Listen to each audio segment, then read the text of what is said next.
What is up, everybody? What is up? Valhalla Sports Talk is on the air. December 31st, 2024. New Year's Eve day. This is going to start out 2 days of high-level college football action here on the channel. We got 2 games today, Michigan versus Alabama.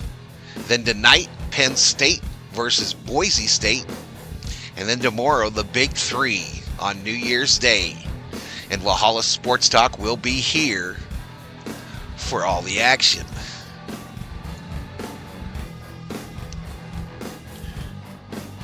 Representing them Dodgers on New Year's Eve day and New Year's Day. Got my brand new Walmart Shohei Ohtani jersey to celebrate the biggest event in sports for me in 2024. The Los Angeles Dodgers winning the World Series. But looking forward to it. So 2 games today, y'all. We got this one, Alabama versus Michigan. Then tonight, Penn State versus Boise State. That is part of the NCAA college football playoff. But looking forward to it, y'all. Glad. I want to thank everybody for the support here in 2024. The biggest year ever for Valhalla Sports Talk. I plan on 2025 being bigger. So anyway, enjoy your New Year's Eve day. I will be in and out on both the camera and the mic throughout today's contests. And we will, of course, bring you the game audio as well. Shout out to those already in the chat. Ella Shiva Jones, up in here. And Eddie Arcio in the house.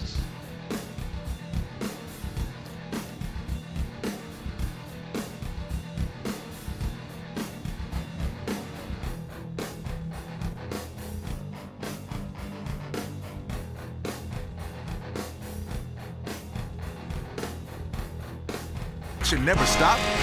Big Ten Plus. Thousands of non-televised live games and events. Next day on-demand game replays. Touchdown! Multi-view to watch up to 4 games at once. And the 24/7 channel for your favorite school.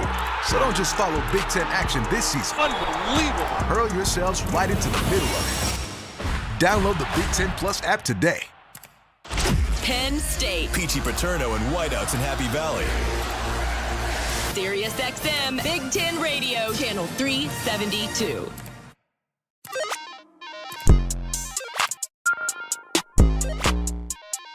Yeah, when you talk about, again, respecting our opponent, that's the only game you got to watch. You know, they went to Oregon, which is a tough place to play.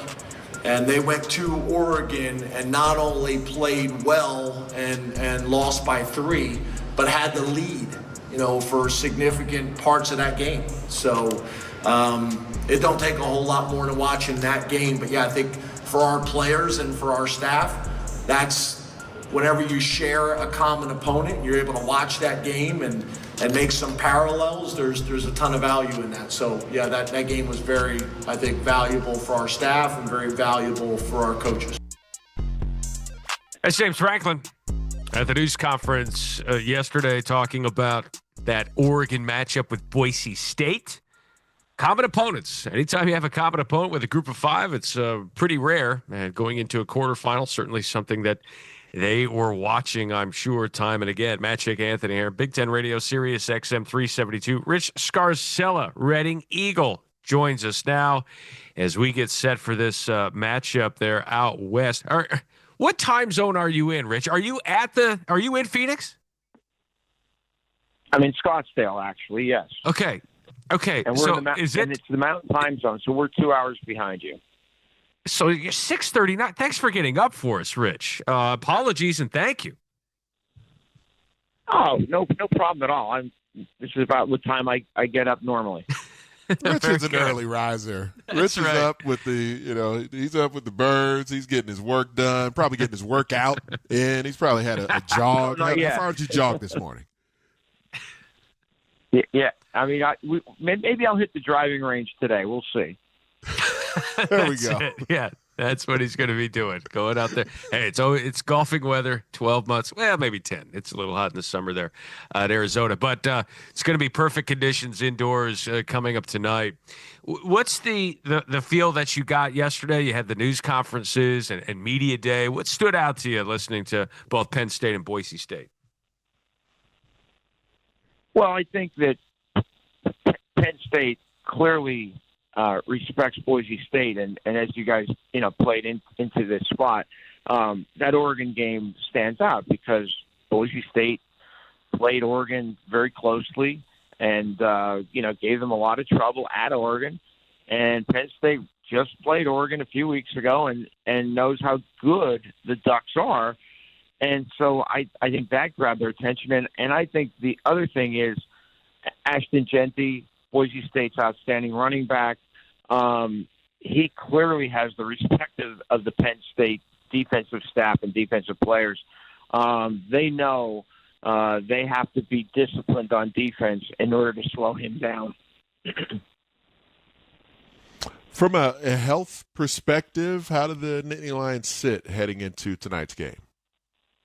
I think they're in pretty good shape overall. I don't, unless something happened in the last couple of days that we're not aware of. But I think this is as good as all right, Chad. The best health that they've Alabama, been in, Michigan is set to kick off at the top of the hour. The middle of the season. That's 10 o'clock Mountain Standard Time, 9 o'clock on the West Coast. Singleton and Kate Tronnell, and they had high noon on the East Coast during the course of the season. But as Alabama is a 16.5 point favorite in this one. The last 2-3 games, the over/under is 44.5. So yeah, I think Penn State is very healthy going into this game tonight. Bad Chick Anthony Herron, as we talked to Rich Scarcella, Reading Eagle. He's in Scottsdale. Game coming up today, Fiesta Bowl tonight. They're in Phoenix, and cannot wait for this. When you think about the common opponent with Oregon, like you heard James Franklin say, is there much that Penn State, how much do you think Penn State can draw from that? Because we talked about the Oregon side, like, well, Oregon wasn't really that, they weren't all that put together. It was game 2. It was their offensive line wasn't that much put together. They didn't even know what their rotation was going to be. And now it's completely different now in December. What about the same for Boise State? How much do you think they'd glean from that game? From the Penn State-Oregon game? Or from the Oregon Boise State game? Yeah, I think they can glean a lot. I think they know that. I think it gives them a lot of confidence that they stood toe to toe with the number 1 team in the country, even though that was the second week of the season. And as you said, Matt, Oregon wasn't put together as it is now. I mean, to me, offensively, they're a machine. Especially the way they rolled Penn State's defense in the first half of that Big Ten championship game. But I think Boise State can draw a lot of confidence, and they can see how they matched up speed-wise with Oregon in certain spots. Maybe there's some key matchups that we may or may not be aware of that they feel like they have an advantage. So I think they could gain something from it. But this is a Boise State team that has only trailed once by more than 10 points, and that was to San Jose State. They've been the key tonight is for Penn State is to get an early lead and build on it and force Boise State to play from behind because they rely so much on Genty. Has James Franklin or Penn State talked about as they watch that Boise State Oregon game, just for the common opponent aspect, because we talked about how Oregon has evolved. How much has Boise State evolved? Or is it like, hey, let's watch that game and we've got Ashton Genty and let's see what he does? I just wonder. It was a long time ago for Boise State, too. Yeah. So you wonder what Penn State can draw from that. Right. That's a good question, Matt, because it is so long ago. It seems, at least for me, the second week of the season seems like an eternity ago. And so, I mean, and it is a different team. They're playing better defense, it seems, at least, as the season went on. And, their pass rush has been very strong in the Mountain West. And, I think that's a good point that they've evolved, too. And Penn State has evolved. Penn State began the season. Tyler Warren wasn't the weapon that he became. And really, the running game didn't really get going here as well as it has until the last 3 games or so, excuse me.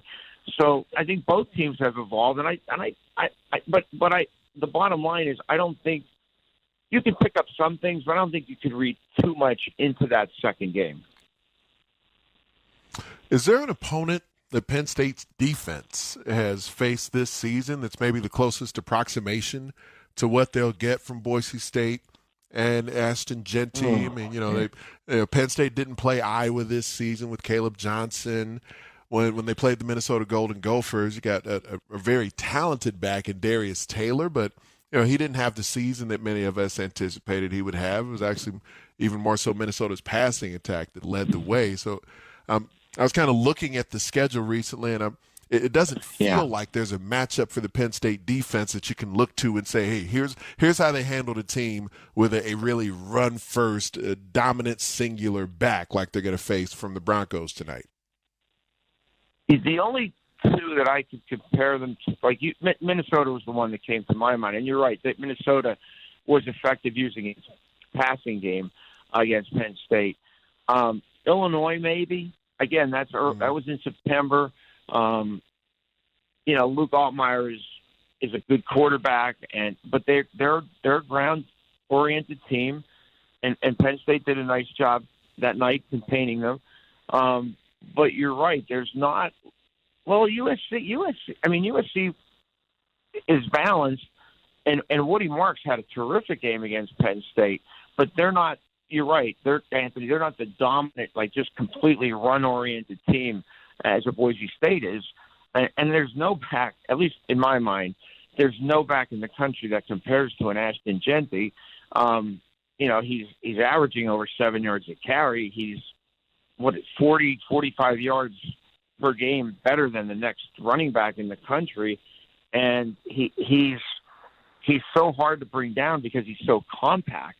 So I don't know if there is a comparison, to be honest. Boise State's pass rush against Penn State's pass block. The Broncos second in sack rate this season, trailing Ole Miss, second in total sacks behind UNLV. The imperative nature of Drew Aller, he's been a very accurate quarterback. Downfield passing they haven't had to do it too much. What do you anticipate from Aller tonight and this offense against this Boise State pass rush? Well, Matt, SMU had a really good pass rush as well. Then they were in the top 10. And SMU did pressure Drew Aller in the first half in the first round game. And I think they sacked him 3 times, and I'm not sure. I think all 3 may have come in the first half, or at least early in the second half.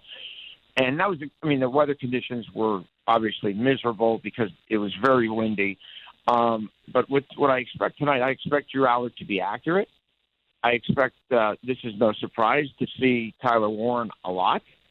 I think one of the Penn State wide receivers or a Nick Singleton out of the backfield is going to be very active in the passing game as well. But I think Boise State has a terrific pass rush, but the back 7, they've been very vulnerable. They're like 108th in the country in passing yards allowed and 87th in pass efficiency defense. So that's where they've been very vulnerable. And I think if I'm Boise State, I'm forcing Penn State to pass the ball to beat me because Singleton and Allen are just so good right now. And if I'm Boise State, I'm doing everything I can to slow them down. When you look at the Penn State passing attack that you referenced against SMU, it was fairly ineffective throughout much of that game. The defense putting touchdowns on the board, provided comfort. You talked about how successful the run game was. when you look back at the game versus SMU, what were some of the factors in Drew Aller and the passing attack not really getting going? Was it weather related or what? I think it was, Anthony. I think talking to photographers who were down in the field, they said the conditions were really miserable. Like the wind was very, very gusting. It was gusting up to 30 miles an hour, and you can see there were passes that he threw that he was affected by. Now, again, he didn't throw any interceptions, but the point is that wasn't his most accurate game. I think when he plays indoors, he's been very effective these last two seasons. In the Peach Bowl, he played pretty well. In the against Michigan State at Ford Field at the end of last season, he played well. I think the fact that this is an indoor game, I think he's going to have a pretty productive night as long as he's protected. Again, the Penn State offensive line has played very well the last 3-4 games. Particularly you look at they ran for almost 300 yards against Oregon, ran for almost 200 yards against SMU, which was a top 10 rushing defense. So I think if the offensive line protects Aller, I think he's going to have a very productive night. Yeah, he gets the ball out quickly. He doesn't go downfield as much as other quarterbacks as well. So that's been a knock on them, but it might serve them well tonight. Again, what's the pick here, Rich? It feels like the consensus is Penn State is going to win and win handily. What do you think? Well, I don't know if I would describe this as handily, but I'm picking 35-20 Penn State. I think, again, as I think I said earlier, if it's imperative that Penn State gets an early lead and forces Boise State to play from behind, and that they can't completely rely on Ashton Genty to just run the ball. So I think Penn State feels confident, and I again, gap discipline is going to be very important against a back like Genty, and it was very important last week against SMU, preventing Jennings from taking off and stopping the running game. So I like Penn State tonight. Rich Scarcella, Reading Eagle, Boise State, Penn State coming up tonight in the college football playoff. Thank you, Rich. Thank you, guys. Enjoy the game. Coming up next, as he heads to the range, coming up next, another look at Penn State, Boise State, Big Ten Radio. It's a drama-filled final week of the NFL regular season, and you can follow all the twists and turns on SiriusXM. Division championships are on the line. Touchdown, Lamar Jackson! Records are at stake. The 2,000-yard rushing mark. Saquon Barkley goes into NFL history. And it all concludes with a Sunday night showdown between the Vikings and Lions for the NFC's top seed. Hear every NFL game all the way through Super Bowl 59 on SiriusXM and the SiriusXM app. It's not 2025 just yet, and we're looking back on 2024 in the National Football League. There is a back-to-back Super Bowl champion. High-profile players changed teams and made major impacts. The King scores again. Bill Belichick and Pete Carroll left the NFL sidelines after impressive eras, and so much more. SiriusXM NFL Radio's Top 10 Stories of 2024, hosted by Bill Leckis. Catch the show anytime on the SiriusXM app. Just as you bring passion to the game, Mazda crafts cars that bring passion to your drive. In football, every detail matters, from the sidelines to the hustle. Mazda brings that same focus to every car it makes, because the thrill of the game isn't just in the end zone. It's all the right, whole chat. All right, experience. chat. Like We got a 5-minute warning. 5-minute Mazda warning makes you feel like you're running the to perfect kick play, off no matter what for the road Alabama throws at you. versus Michigan. This game will be Seamlessly shown on integrated, skillfully ESPN on your executed, local and entirely television effortless. Brought to you by remote. Mazda, crafting cars for those who choose to do more than simply move. You can just move through life, or you can find the things that move you. It's your choice. You can choose to get out there. Choose your people. You could choose to go for it. No, like really go for it. Fourth down, 28-yard line. Just choose to do something that moves you. Mazda crafts cars for those who choose to do more than simply move. Mazda, move and be moved. Hi, I'm Steven Singer. the I Hate Steven Singer guy. You know what I hate? Phony sales, cashback, coupons, rebates, bonus points, frequent flyer miles, membership rewards. Why is it so hard, so complicated to save money? If they really wanted to save me money, then just charge me less. Why do they make me jump through hoops? How about just treating me like a real person? At Steven Singer Jewelers, we don't play these pricing games. We have one store, one place, one price. Whether you shop with us online, by phone, catalog, or in our showroom, you'll know you're getting the best price every time. We never have a sale, never have a rebate, never have any special offers. Just one place, one price. You don't have to scour the internet to look for deals. You don't have to wait for some momentous occasion like Columbus Day to take advantage of some phony sale. At Steven Singer Jewelers, you always get the best price. You're going to have fun buying a diamond for someone you love. Buy real jewelry from a real jeweler. Steven Singer Jewelers. Visit me at the other corner of 8th and Walnut. By phone, 888-I-HATE-STEVEN-SINGER. Or online at IHateStevenSinger.com. One place, one price. The IRS finally caught up with Louie. I hadn't paid my taxes in 8 years. He was in big trouble. We're going to take your house, garnish your pay. Louie found out about Optima Tax Relief, America's #1 tax relief firm. I don't owe the IRS anymore. It was because of Optima Tax. Call Optima now for a free consultation. Give Optima Tax a call. They can help you. Call 800-725-9935. 800-725-9935. Optima Tax Relief. Actual client compensated for sharing their experience. Visit OptimaTaxRelief.com for details. Penn State. Peachy Paterno and Whiteouts in Happy Valley. Sirius XM, Big Ten Radio, Channel 372.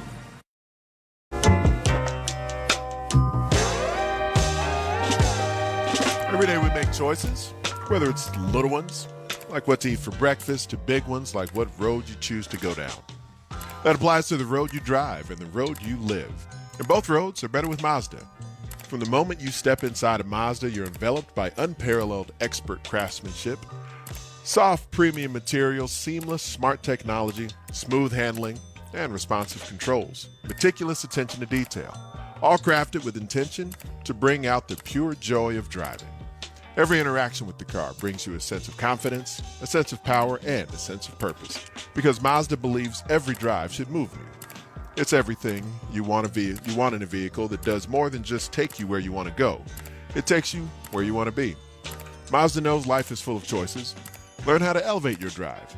Find a Mazda dealer near you at MazdaUSA.com.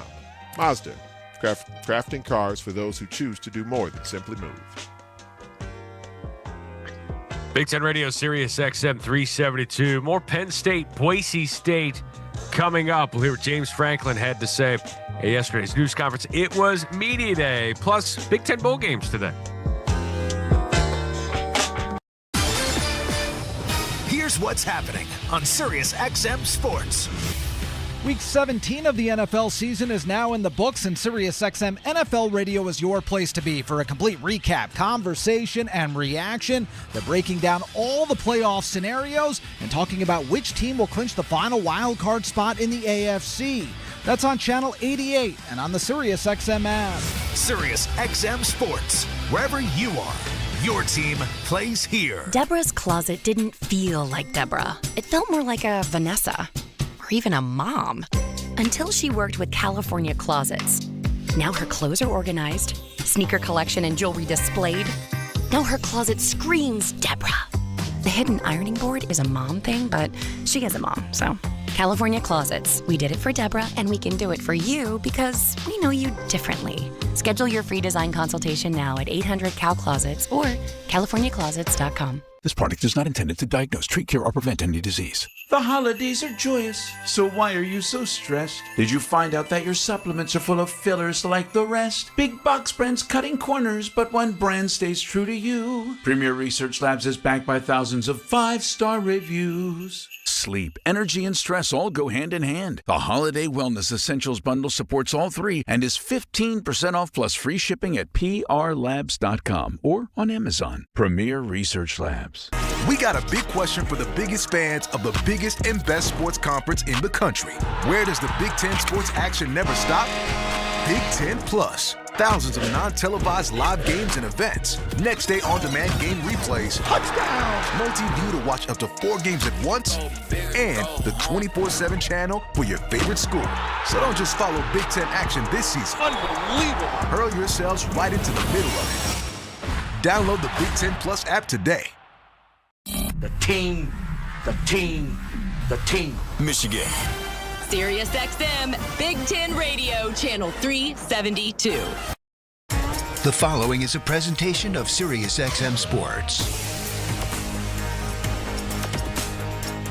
Will be in their traditional home uniforms. Of course, the winged helmet, the blue uniforms with the maize numerals, the maize pants, blue shoes today for the Wolverines. The Crimson Tide, of course, coached by Kalen DeBoer, 9-3 in his first year at Alabama after stops at Fresno State and Washington, just missing on the playoffs. There was debate over perhaps that being a slight of Alabama, but not making the playoff did not sit well with the Alabama fan base. Yeah, the Alabama fan base or the SEC fan base, but we saw what Ohio State did to Tennessee, so I think that quieted some of the critics. The playoffs are going to be fun, but this is an opportunity for Michigan. Like we talked about, the value that they're going to get in this film. To me, it's a glorified spring game. It's an opportunity to play against a different opponent. Some of these guys have only played against the maize and blue in practice or in spring games. This is an opportunity to gauge where they are in their development against a team like Alabama. The Crimson Tide are gathering in the tunnel to our left here at Raymond James Stadium, set to take the field as we are moments away from kickoff here in the ReliaQuest Bowl. First, let's pause 10 seconds for station identification. This is Michigan football from Learfield. Join me, Danny, as we break down all the action from the weekend on SiriusXM College Sports Radio, Channel 84. Forms, white pants, and of course the traditional crimson helmets with the numerals on the side. Michigan playing today without some of its best players, Mason Graham, Kenneth Grant, and Josiah Stewart. Up front defensively, we're talking about now.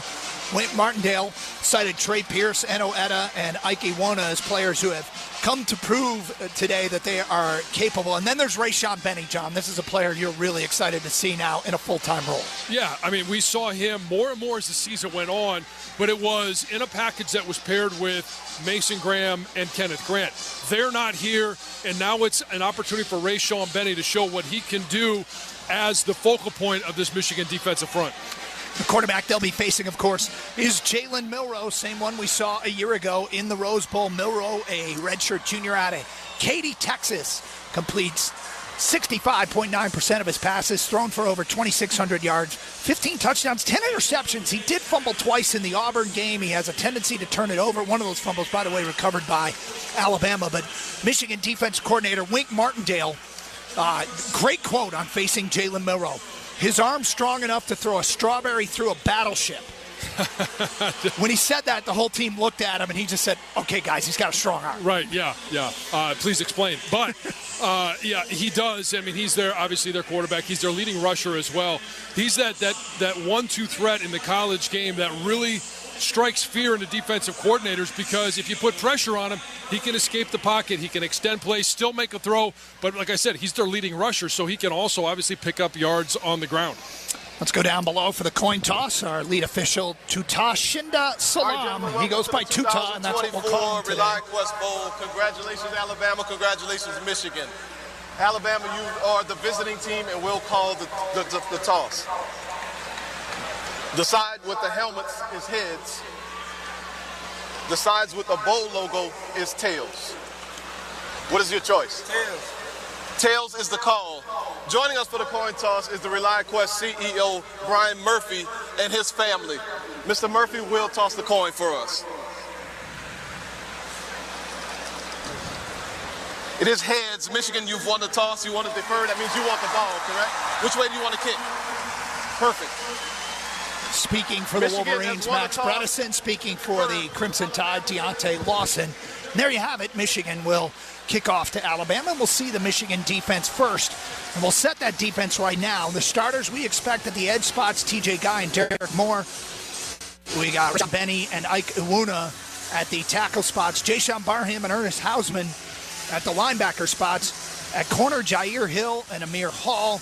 Safety, Wesley Walker, Zeke Berry, and we expect to see Brandon Hillman or Mason Curtis, the true freshman, start at one of those other safety spots. And, John, we want to come out of this game saying this is a player we need to get excited about for 2025.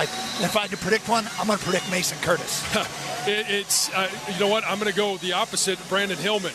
Mason Curtis, we saw his first interception late in the season. We've seen what he has been able to do in gaining trust of the coaching staff. More and more opportunity at the end of the year. Brandon Hillman, what we saw in the Indiana game, his ability and knack to lay the big hit and be that threat in the secondary that all receivers don't want to see him. I'm excited to watch both of these guys play today. A win today, and Michigan will accomplish something no other program has ever done, defeated Alabama twice in one calendar year. It's Michigan and the Crimson Tide. Dominic Zavada will kick off for the first time with Tommy Doman opting out of this game. And the Wolverines down below going from right to left as Zavada approaches the football and puts his right foot into it and hits a low-line drive that will go out of bounds. And a rough start there. As that kick goes out of bounds, Zavada's first kick of the year, and Alabama will have good field position. We mentioned Jalen Milroe at quarterback, Jam Miller's at running back, two outstanding wide receivers, but not a lot of depth as they have three opt-outs at that position. Ryan Williams and Jeremy Bernard. The offensive line expected to get the left tackle, Caden Proctor, back, along with Tyler Booker, Parker Brailsfield, a transfer from Washington, Jaden Roberts, and Elijah Pritchard up front. It's Michigan and Alabama, and the Crimson Tide will get the ball on the right hash from the 35-yard line for this first snap of the game. I like this new-look defensive line against that experience that Alabama has. They're going to have a couple of guys that are drafted, so we'll get a chance to see this battle up front. Bama with two tight ends. Shifting from left to right, it's Dupree and Oots. Jam Miller in the backfield, first snap of the game. Milroe's back to pass. He's going to deliver it to Jam Miller, who makes a catch going to the ground for a short gain on first down. Let's go down to the sidelines and join him with our guy who's kind of become the Michigan fan spirit animal, Jason Avant is down below. Hi, Jason. Yeah, officially call me Flag Man, and you guys owe me more money now. We'll check in with Jason again shortly. Alabama goes 5 wide on 2nd down and 7. Milroe back to pass. Wolverines bring an extra rusher. He delivers over the middle, and he's got his man out close to the 50. It's Jeremy Bernard, the transfer from Michigan State. Move the chains for the Crimson Tide as he's dropped right there at the Bama 49-yard line, and Bama quickly goes to the line of scrimmage and lines up. 1st and 10, Alabama. Snap, Milroe on a QB run up the middle. Not much room there, and he's dropped immediately. Ernest Hausman leading the Michigan tacklers. No gain, maybe even a short loss. A nice job by Jay Barham setting the edge there. We've seen a couple of different looks here now through 3 plays. On the first play, Wink brings Wesley Walker off the edge. Then they play just a cover 2, and now all of a sudden, hey, they put Jay Sean at the edge on the line of scrimmage. He sets it, trying to give Alabama as many looks as possible here early. 2nd down and 10 for the Crimson Tide.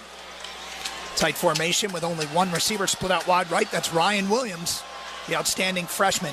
Amir Hall in coverage there. Handoff to Jam Miller up the middle. Small hole. Scampers through it into Michigan territory down to the 48-yard line. A gain of 3. Zeke Berry on the stop for Michigan. It'll be 3rd down and long. I really want to see Michigan's run defense be what we've seen them be throughout the course of the year. Not with some of the star players now, but Rayshawn Benny, he's a big body in there. Eno Etta, Ikaluna, all of those guys have the ability to stop the run. That should be the basic of what they're trying to do. Alabama goes 4 wide on this 3rd down and 7. Jalen Milroe in a shotgun with 2 receivers split to either side.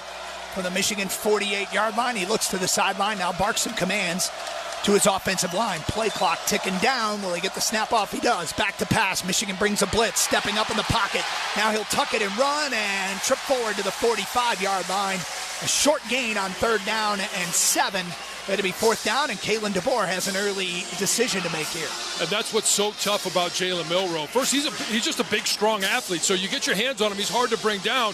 They were in position to get a sack, couldn't finish it, and he's able to pick up a couple of yards. So they're in that no man's territory, which looks like Kalen DeBoer is going to just line up and go for it. It's going to be 4th down and about 4. They got to get the ball across the Michigan 41-yard line here on this initial possession of the game, scoreless in Tampa. Shotgun for Jalen Milroe. 3 receivers split wide left. He's looking that direction. Here comes the pass rush, and down he goes! Derek Moore takes him down back at the Alabama 43-yard line, and Michigan will get the football with outstanding field possession after an 11-yard loss. The beautiful thing about that pass rush is the pass rush discipline, the pass rush lanes. That was TJ Guy, Rayshawn Benny, Derek Moore. All 3 of those guys collapsed on the quarterback, and he had no escape route. John, you called it. You were excited to see the young defensive line against Alabama's veteran offensive line. Good start for Michigan. Wolverines will take the football field with Davis Warren at quarterback. And Jordan Marshall, the freshman, he is lined up in a slot left. Now he'll motion into the backfield. Receivers, Peyton O'Leary, Samaj Morgan, and Fred Moore. Shotgun here for Davis Warren. Snap. Handoff, Jordan Marshall dancing around a tackler and down to the Alabama 41-yard line for a gain of 3, call it 4. The offensive line for Michigan, we mentioned the flip-flop up front. Evan Link will move to left tackle. And Andrew Sprague, the true freshman, getting his first career start at right tackle. In the middle is Josh Preeb, Greg Crippen, and Gio El Hadi. Well, nice job by Max Bredesen to sorting things out. Double A-gap blitz. They drop one in that A-gap, bring the other one, and all Max has to do is, hey, who is the most dangerous that comes through that A-gap? He picked one out. They're able to pick up 3. 2 tight ends for Michigan, Bredesen and Klein. Now Bredesen shifts into the backfield. Klein splits out wide right. Jordan Marshall deep. Shotgun, snap, handoff. Jordan Marshall, not much running room as he gets the ball down to the 40. Call it a yard. It'll set up 3rd down for Michigan. Tim Smith leading the Alabama tacklers. It'll be interesting to see Evan Lake moving from right tackle to left. It's not an easy thing to do. You got to switch over everything in your mind when the play is called. You got to switch over everything in a left-handed stance. It's not as easy as it sounds. Right hand in the ground, left hand in the ground. Just too much penetration on that left side to gain any yards. 10:54 to go first quarter. We are scoreless here at the ReliQuest Bowl. Michigan looking at a 3rd down and 6. Davis Warren in a shotgun, 3 receivers split wide right, 1 to the left. Davis has the ball, back to pass, looking over the middle, steps up in the pocket. Now he's in trouble, escapes a tackler, looking downfield's going to deliver, and it's caught at the Alabama 30-yard line. The freshman Hogan Hansen reeled it in. 1st down, Wolverines. I really think we're going to go from Colston Loveland, one of the best tight ends in the country, to Hogan Hansen. As a freshman, we've seen his reps go up every single game. All he does on this one, as Davis Warren escapes the pocket on the right, he follows that same path and gives Davis an opportunity to make a play. 1st and 10, Michigan from the Alabama 30. We're just underway, and the skies have opened up, and rain is coming down. Grass field, the first time Michigan's played on a grass field since their last game against Alabama in the Rose Bowl. 1st and 10, Michigan, shotgun. Quick snap, throws to Kendrick Bell, who comes back the other direction and throws it to Jordan Marshall. It'll go out of bounds. If that was a backwards pass, it's a double pass. They're saying incomplete. Kendrick Bell was under heavy duress. That was an ugly play. That was an ugly play, Jeff. Incomplete. It'll be 2nd down. Tim Keenan was in between that pass, and if he had any more than a credit card vertical, that might have been an interception, but he's vertically challenged, you might say. Steve Kosula going deep into the playbook there. His first game calling plays. Well, they're saying it's not a backwards pass, so they get the ball back at the line of scrimmage. 2nd down and 10, and this play might get reviewed. On the field that the second pass was forward is under further review. Well, we're going to have to look at a replay here. First pass was definitely forward, and the second one, I think, was also forward. I think it was at least. It's really close. And boy, the skies sure are opening up. Yeah. Jason, did you bring rain gear? I always have a poncho in my backpack. That famous Dora backpack that I have. Yeah. Rain really coming down in Tampa Bay right now. Rain really coming down. I'm trying to wait to see if I want to put it on or not, because it's going to be tough for me to use the mic once I put that poncho on. Understood. Yeah. Well, our lead official, Tutas Salam, has gone underneath the hood, and we'll take a break here with Michigan knocking on the door early in the ReliQuest Bowl. This is Michigan football from Learfield. Experiencing a Wolverines game is a lot like life. We honor traditions. We shed tears for a loss, but also for a win. And every time we step on the field, it's a chance for greatness. Farm Bureau Insurance sees the connection and is a proud sponsor of University of Michigan athletics. From financial security to a helping hand, Farm Bureau understands the experience matters. Find an agent who can protect what matters to you. From the biggest of the big games to the littlest of the little. There you go. Go! Run, James! No, first base! Go, go, go! Whenever you shop Meijer, you help support hundreds of local sports teams across the Midwest, from some of the biggest stadiums in the state to the familiar fields down the street. You're helping make a difference to the people and places you call home. Learn more at Meijer.com/community. Wolverine fans, it's not a Michigan game day without a Michigan-made beer.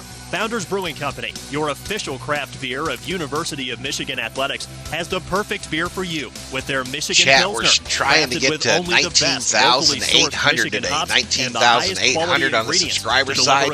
If you're new, reward the work. Your game day hit that subscribe button. Also, don't forget to exit out of the chat and hit the like. Really helps the channel out. Welcome to Craft. Put your luck to the test with Lucky Draw at Soaring Eagle Casino and Resort. Fridays in January, 5 p.m. to 11 p.m. Two guests each hour will select 4 cards, arrange them in any order, and reveal to win premium play. Hit 4 of a kind to score an extra $1,000 bonus. Play your cards right and win a share of $147,000 in premium play. Soaring Eagle Casino and Resort. Your getaway reimagined. Visit SoaringEagleCasino.com for complete rules and details. Well, we have a ruling down below. They are ruling the second pass, a backwards pass, and out of bounds at the Alabama 43-yard line, a 13-yard loss on first down for a Michigan offense that has been challenged when it comes to moving the chains when they get behind the chains. So we'll have this second down play momentarily. Meier's the presenting sponsor of the 2024 Michigan football season and proud supporter of hundreds of local sports teams across the Midwest. So the Wolverines will go 5 wide here. We see Joe Taylor in the game for the first time. He's split out wide right, along with Channing Goodwin, the young freshman. Kendrick Bell split out wide right as well. Hogan Hansen and Jordan Marshall split out wide to the left. Empty backfield for Davis Warren on the second down and 23 from the Alabama 43-yard line.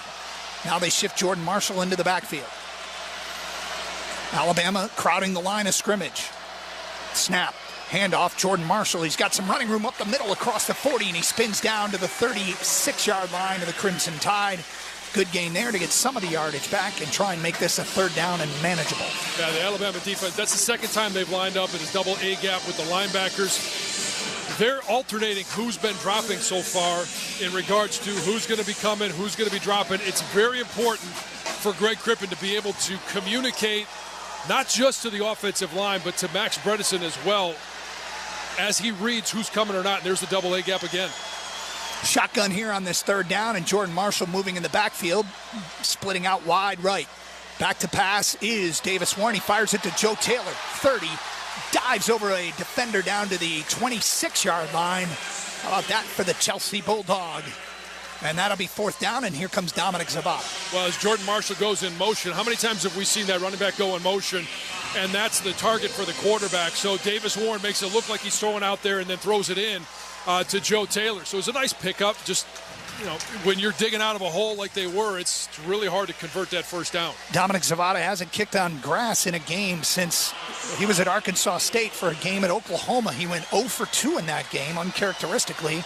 This will be a 45-yard attempt from the right hash in the rain here in Tampa. Snap is good. Hold is good. The kick is on the way, and the kick is good. Zavada puts the Wolverines on the board with 8:15 to go. First quarter. That field goal brought to you by Citgo, top-tier tri-clean gasoline. Michigan fans, when you start with Citgo, you are good to go. Wolverines on top here early, 3-0 from Raymond James Stadium. 8:15 to go first quarter. 7 plays and 17 yards over 4 minutes and 1 second. 45-yard Dominic Zavada field goal. This is Michigan football from Learfield. We asked our team, why did you? Sports fans, listen up. With Sling, you can watch your favorite sports all year round for the best price. Plus, only Sling lets you control what channels you pay for, all starting at $40 a month. At that price, there's no such thing as an off-season. Get pro and college football, baseball, hockey, pro and college basketball, and more, all for the best price. Go to sling.com to customize your channel lineup. Sling lets you do that. Greetings from Daytona, where a band of dreamers took a strip of beach and turned it into a proving ground. The Great American Race, where year after year, greatness is the destination. Drivers, start your engines, let's go! Yeah! So book your experience and soak in 500 miles of history and tradition. The Daytona 500, February 16th, 2025. Secure your seats now at Daytona500.com. Hey, this is Matt Schick. And I'm Anthony Herron. SiriusXM Big Ten Radio is here for you this holiday season as we break down the college football playoff and preview every bowl game. Who's got what it takes to be a national champion? Throws it, end zone, caught, touchdown Oregon. Plus, we'll catch you up on all the action on the hardwood as basketball season rolls along. Your home for the best conference in college sports. Check out SiriusXM Big Ten Radio, channel 372, and on the SiriusXM app. 2024 Ford F-150 for only $399 a month. Only at your Southeast Michigan Ford dealers. Think Ford first.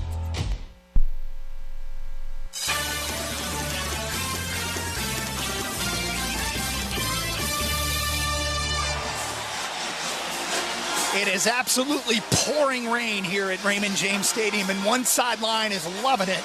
The Michigan fans, the Michigan players jumping up and down. Some guys on the Alabama sideline trying to follow suit. But it looks like it might be a sloppy one here in Tampa as the skies have really opened up. It sure has, man. Oh, man, it's coming down, and everybody's heading for some type of roof over their head. Jason, you all right down there? Can you guys hear me? Oh, yeah. Oh, it's great down there. The sideline is going crazy. Great atmosphere. Not the best for me, but I'm enjoying it. Making lemonade out of lemons here. Sure, 8:15 to go first quarter, and Michigan on top 3-0. Michigan football sponsored by Blue Cross Blue Shield of Michigan. Whole health includes body and mind. And Blue Cross covers it all, from mental health resources to exercise routines. Blue Cross is ready to help. Learn more at bcbsm.com. Zavada will kick off. His first kickoff went out of bounds. Michigan's defense got a fourth down stop. The Wolverines converted that into a field goal. And they lead it 3-0 as Zavada approaches the football and again hits a line drive. And that one will go into the end zone. Just sneaking inside the pylon. He flirted with it. Going out of bounds again. We got some. The guy picking up the tee. Wiped out. He's now got the proper footwear. That's it. You got to listen to Dan Campbell. Shoes. Got to have the right shoes. I mean, it is coming down in sheets here in Tampa. 1st and 10 Bama from the 25-yard line. Wolverines with a fourth down sack to end Bama's first possession. Now Jam Miller in the backfield. Two receivers split wide right. Now they bring Robbie Utes in motion. Snap is fumbled. Ball's on the ground. And the Wolverines are saying they have it. Do they? They do. Jalen Milroe fumbled the wet football on a sloppy field. And Michigan has recovered at the Alabama 19-yard line. It's Derek Moore. Yeah, they both went down, running back Jam Miller and Jalen Milroe, to get that ball, and it just, I don't know how it popped up in the air. Right up in the air. And right to Derek Moore. And a great opportunity, and again, with great field position. Nice that they were able to convert that first possession into 3 points. Now you've got the ball in the red zone. You've got to be able to put 7 on the board. And Michigan has been very good, hasn't lost a turnover battle since Illinois. And it's made a difference, and the Wolverines have it 1st and 10 from the Alabama 19-yard line, leading 3-0 here. The second time that Michigan is starting a possession in Alabama territory. Empty backfield for Davis Warren. 2 tight ends to the left. Now the motion, Benjamin Hall into the backfield.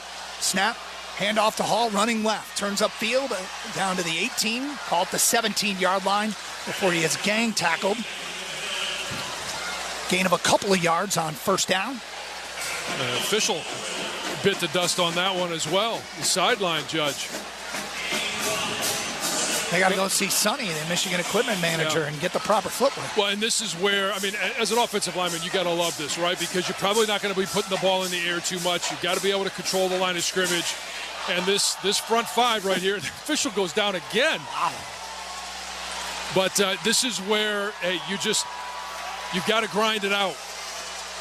Wolverines with it, 2nd down and 7 from the Alabama 16-yard line. Snap and spin move from Davis Warren. He flips it to Fred Moore running right down to the 15-yard line. And it was quite a look there as Davis did a full 360 before tossing it to Fred Moore on a reverse. Gets down to the 15-yard line, and that's where he is dropped. It'll be 3rd down and medium. Yeah, they're going with some misdirection. And what Steve Casula said in the pregame was, hey, we've got to be able to call this offense for the talent that we have. We know that they've struggled to throw the ball downfield. The rain's not going to make that any easier. So you're going to try and bring out anything you can in the run game to try and create some misdirection, some deception for the defense. Bray Hubbard up from his safety spot to make the stop on that 2nd down play. It'll be 3rd down and 5 for Michigan from the Alabama 15-yard line. Michigan leading 3-0. Shotgun, Davis Warren takes the snap, handoff. Benjamin Hall hesitates, plows close to the 1st down. He'll be about a yard short. And now Sharon Moore has a decision. Alabama 0 for 1 on 4th down. Yeah, it looks like they're sending the kicking unit out. I would be okay on this one if they decided, hey, let's buckle up, let's go for it. Alabama gave you a gift with that turnover. Got to turn this into more than just 3 points. Well, they marked him down at just inside the 12-yard line, so it's a long 2. And they'll put Zavada out there to try and extend this Michigan lead. This will be a 30-yard field goal attempt from the middle of the field. Snap is good. Kick is up, and the kick is good. And credit Hudson Holenbach on the hold, who has taken over the duties from Tommy Doman. You can tell. Sloppy conditions. Yeah, that's underrated part of this game. The operation, snap, kick, hold, or snap, hold, kicks, got to be perfect every single time, and so far today it has been. Michigan with a 4-play, 7-yard scoring drive following the fumble recovery, and the Wolverines have converted a 4th down stop and a fumble into 6 points, and they lead at 6-0 from here at the ReliaQuest Bowl in the early going. 5:52 to go, first quarter. This is Michigan football from Learfield. At Greenleaf Trust, we're prepared to help you win. Our clients, having achieved financial success in their own endeavors, come to us not for what they already know, but rather to benefit from our considerable expertise. With a nearly 100% client retention rate and specialized wealth management disciplines, Greenleaf Trust's Michigan-rooted team helps clients play the long game from one generation to the next. A brighter future begins at greenleaftrust.com.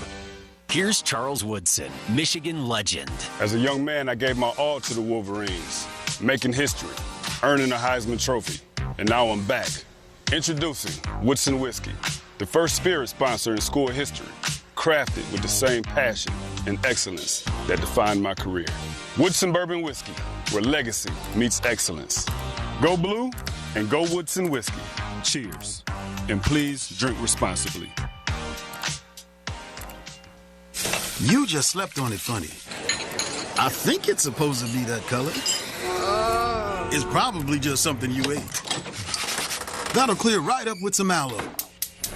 Some chicken soup will have you back on your feet in no time. Not sure. But Mom will probably know. Don't rely on guesswork. For 85 years, Blue Cross has been providing Michiganders with access to the care and resources they need, and will be ready to help for the next 85 years. Sports betting can be fun, just like football. There's excitement, winning. But imagine that sports betting is a 300-pound lineman coming straight at you. For tips that will help keep you on your feet, go to don'tregretthebet.org. A message from the Michigan Gaming Control Board. Have a gambling problem? Call the National Problem Gambling Helpline at 1-800-GAMBLER. Today's broadcast is presented by Meijer, presenting sponsor of the 2024 Michigan football season and proud supporter of hundreds of local sports teams across the Midwest. The ReliaQuest Bowl is on the air. Now let's return to Tampa for more of Michigan and Alabama. The rain has let up a little bit the way this is going. Michigan would probably like the rain to keep coming. Yeah, it's worked out well for him. Dominic Zavada approaches the football. This one is a towering kick towards the end zone to our left, and the Tide will bring it out across the 10, out to the 15, and drop right there is Jeremy Bernard. And a questionable decision after hesitating. And once again, Michigan winning the battle of field position. Let's go down to Jason Avant. Jason, the field has taken on a lot of water here in the first 10 minutes of this game. Wolverines changing their footwear at all? Yeah, there are some guys that are changing their footwear, but the majority of the guys have their normal turf cleats on, so we'll see how that affects the game thus far. I think they like to change them during halftime. And then now they can go to a 7 stud? 5/8, the long ones. Okay. Jam Miller in the backfield. Next to Jalen Milroe, 1st and 10 from the 15. Snap, handoff to Miller. Nope. Milroe pulls it, and he gets chopped down short of the line of scrimmage by Amir Hall. A short loss, and it'll be 2nd and long for Bama. Nice discipline by Amir Hall. He knows he's got contained. If anything gets outside him, it's Katie bar the door, so he's got to maintain that outside leverage. Does a nice job of putting his hat on the outside of Jalen Milroe. So even if he breaks the tackle, he forces him back into where everybody else is coming. 3 receivers split wide to the left on 2nd down and 10. Jam Miller continues in the backfield. Remember, his backup, Justice Haynes, is reportedly committed to Michigan. Back to pass is Milroe, fires far side, and it's tipped and intercepted. Wesley Walker pulls it in at the Alabama 15-yard line. This is one where, now they've got to come up with points. Amir Hall, that's a long throw for Jalen Milroe, especially in these conditions. I know that they're cycling the balls in and out, so he should have a dry ball. But as soon as that ball hits the ground, your center puts a hand on it. He's got wet gloves. It's going to be wet. I'm not sure what Alabama's thinking by throwing the ball all the way across the field like that. Great position by Amir Hall. Wesley Walker tips it up in the air, runs underneath it, gets it. Now Michigan, for the 3rd time, now has good field position. This is the 2nd time they're taking over inside the red zone. Yeah, great job by Wesley Walker getting out to the flat because he's the flat defender, but that's so much area to cover. He did that. 1st and 10, Michigan. Back to pass is Davis Warren's going to deliver to Hogan Hansen, and it's batted away at the goal line. As back there in coverage, the Crimson Tide give a pass breakup to Xavier Mincy. And that's where, not having Colston Loveland, I think Colston Loveland probably reads the secondary. Davis Warren throws that ball almost behind him a little bit because he wants to lead him away from the safety that's sitting there waiting to put the hit on. And Hogan Hansen just didn't adjust to the ball. Wesley Walker's first interception here at Michigan. Now the Wolverines split 3 receivers out wide left. One of them's Max Bredesen. Snap, handoff, Jordan Marshall up the middle. Now he's going to bounce it outside and get what he can down to about the 12 where he takes a big hit. Yeah. That's an Alabama rejection there. Yeah. He did pick up a few yards, but when he got hit, boy, he bounced back. 6-0, Michigan on top. We're inside of 5 minutes to go here. First quarter. This is a big 3rd down. They got to at least get it within 1 of the first if they can't convert the first, because this is one, you get down inside the red zone, you've got to come away with touchdowns instead of field goals every time. 3rd down and call it 7. They got to get the ball inside the Alabama 6-yard line. Davis Warren in a shotgun with 2 receivers split to either side, back to pass. Davis going to fire, and it's caught. Fred Moore, touchdown, Wolverines. Redro. Let's go, Fred. Dude. I know he's excited, and that's a great catch in these conditions with no gloves. Goes out there and makes a play. 50-50 ball, that's a playmaker right there. That's right. Hey, there was a lot of contention there. He comes down with it. Those are some plays that we wanted to see all season long. And now when we're getting a chance to look at some of these young guys, I love the fact that Steve Kasula is attacking the end zone. He knows he's got to get in the end zone. Throws it up to Fred Moore and just says, go make a play. Physical coverage downfield as well. I thought there might be PI on that one. Yeah, Jason, I want to talk to you more about that catch because we haven't seen a ton of contested catches this year. Yeah, not at all, but it's great. These guys are going up on the sideline. You should see Ron Bellamy, Coach Ron Bellamy, he's excited. Everybody's going over excited, and they're happy for their guy. Zavada on for the extra point. Wagner will snap it. Hudson Holenbeck is holding. Snap is good. Ball is down. The kick is up, and the kick is good. So Michigan's defense comes through again, and the offense this time capitalizes, going 16 yards in 3 plays over 48 seconds. The first career touchdown pass caught by Fred Moore comes after Wesley Walker's second career interceptions after stops at Georgia Tech and Tennessee. Wow, approaching the end of the first quarter in this one, and Michigan cannot stop All right, Jason, capitalizing on Alabama shooting themselves in the foot. And this Michigan receiving so many big mistakes by Alabama in this first quarter, and Michigan up 13-0. In terms of, you said 50-50 ball. Yeah, that's the type of thing that you need from guys, and that's what's going to cause these guys to go to the next level in this program, to the next level, because you can have great coverage, but you can't have great coverage with a great throw and catch by a receiver like that, and that's what we need going forward. This ball by Zavada is banged out in the back of the northern end zone, and Alabama will take over on the 25-yard line, trailing 13-0. Jason, let me ask you this. When was the last time you can remember a contested ball even being thrown or a play like that being called? Yeah, not to a receiver this year. If you're going to throw a contested, it's going to Colston, right? Yeah. So it's just not something that we've seen a bunch of, and these guys are excited. You should have seen the sideline erupt, and all of the receivers, not just Fred Moore, all of the receivers felt like they caught that pass. So the Wolverines leading 13-0. Milroe in a shotgun. Sends Jam Miller in motion out of the backfield. Back to pass is Milroe. Here comes the rush. The ball's out. It's on the ground. It's scooped up by Cameron Brandt inside the Alabama 5. Amir Hall on a blitz knocked the ball free, and Michigan will have it first and goal. A absolutely disastrous start for Alabama. Well, and I tell you what, I think that TJ guy got his hand in there. Yes, he did. Amir Hall, that was Amir Hall. Jalen Milroe is a little bit overconfident. I don't think he believes that this Michigan defensive front, minus Kenneth Grant, Mason Graham, who harassed him in the Rose Bowl last January 1, was going to be able to put pressure on him. He pumps the ball, trying to go deep, and as he brings that ball back again, gets it knocked out by Wesley Walker, and I mean, now Michigan is sitting there on the 6-yard line, first and goal. Yeah, here's the thing about that. Ryan Williams wasn't open. The guy that he was pumping for, right. Unbelievable. Unbelievable. So Alabama imploding Great job in Tampa Bay. They're going to review this to see if it was indeed an empty hand that came forward. Oh, yeah. I don't think there's any. They can go ahead and review it. That's fine. I think it clearly, because he pumped.